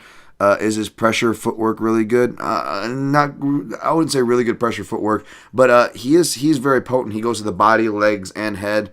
Good kicks, punches, again, flying knees, front chokes, grounded a pound. I mean, the dude literally has offense in every area. He's kind of quietly competent everywhere. So, I mean, I'm not going to be like, oh, he's the fucking Prime Hector Lombard show weather. But hey, listen, for one fight, for like 1 or 2 fights, Hector Lombard was that guy. He got me excited, okay, for like 2 fights. Jimmy Kudo, why are they pushing Raul Rosas so hard? His style and personality doesn't really line up with what the UFC ideals, does it? I'm like, well, no, they're trying to push into the Mexico market, so he fits that. And then, of course, he's like, he's like young Zoomer, like broccoli cut dude. Like he speaks. And Dana, he's like trying to be younger for his age, where he hangs out with like the Just Sended or the whatever I don't know who these people are, the Happy Dad people. All these dudes who look like they look like they could be his kids, So Dana's into that, makes himself look younger. He just like Cynthia Calvillo. He brought that one Mexican, or was it the Brazilian girl? Sorry, I forget. He brought her up for the Contender Series with one of the big upset. You stand by me. You're like my little pet. Oh my god. It looks like the plantation owner in that in the movie where they have like an indigenous person next to them, dressed up like anglicized and shit. Anyways, Lazy Ben says, I guess I really had to sum up the potential financial gain and upside of Raul Rosas Jr. I'd say Chihuiwis. My voice is gonna kill you for that, but I will still do it. This was worth it. Oh, thank you. 2 hours with Ghost and Dan. Love it. Appreciate you, Jimmy Kudo, so much. You are the number one. Jimmy, you're my number one guy. Matlock Fight, loved it. Thank you. Phantom killed it. Yeah, he did Metal Gear. Give me more Snake. Right. Colonel. Snake, I don't know about this. Snake. Dun, dun, dun, dun, dun, dun. That should be me. Like every losing night, I should just switch to doing the snake thing. Like Dan, why did you do it, you stupid idiot? On that note, let's see. We're gonna recap what I picked and played and get the fuck out of here. All right. I am taking Dvalishvili, the Machine, over O'Malley, Sean O'Malley, aka Ziggy Sabatka. Taking Grasso over Shevchenko. I know, only second time I'm ever picking against Shevchenko. Taking Lopes over Ortega. This is where we earn it, Brian. Yeah, you got that too in his corner, so who knows the health Brian Ortega coming into this fight. Probably taking Zellhuber. Let's not look too much into his family tree. Over Ribovics, painfully, because I love Ribovics so much. He's a boy. Taking Rodriguez over Osbourne. Choose Parker. Taking Aldana over Beaumont. Taking Bahamondes. Hey, shout out to Chile. Feño. Even though I have a sneaky suspicion Feño, like he goes against the Chilean fighters, So I'm gonna. I haven't listened yet, but if I had to bet, I'd be happy to be wrong. By the way, I'm gonna say Feño went with Torres here. We'll see. Go listen to the full preview podcast so you can find out. Feño does an excellent job. Fight Site Podcast at FeñoXGuy. Taking Jauregui over Souza. Taking Van over Chairez. And taking Rosas Jr. Chihuiwis over Orichilang, the Mongolian Murderer. Speaking of Orichilang Mongolian Murderer, we're starting off with a 1.25 unit play for 1 unit, just so long as that goes under. Also taking Rodriguez inside the distance plus 155 for 1.5 units. And if just those two hit, that pays off the rest of my straight plays and parlay, by the way. It pays off pretty much everything minus the round robin, but gets us close to even. So let's hope that one hits. Rodriguez round 2, though, is a nice potential bonus, hopefully, which would be nice. It's in the round robin. But I got that round 2 plus 550, round 3 plus 1,000 for Rodriguez, both at 0.30 unit each. 0.30, not 0.03. Taking a 1 unit shot at Dvalishvili, the dog in the main event. 1 unit at plus 118. Couldn't say no to the number. May add 3, 4, and 5, 0.17 units, depending how the night goes, or if I feel itchy and maybe recalculate my bankroll, what I'm limiting myself to for this card goes. Taking Grasso money line, kicking for coverage, minus 138 or 1.38 just for a unit return.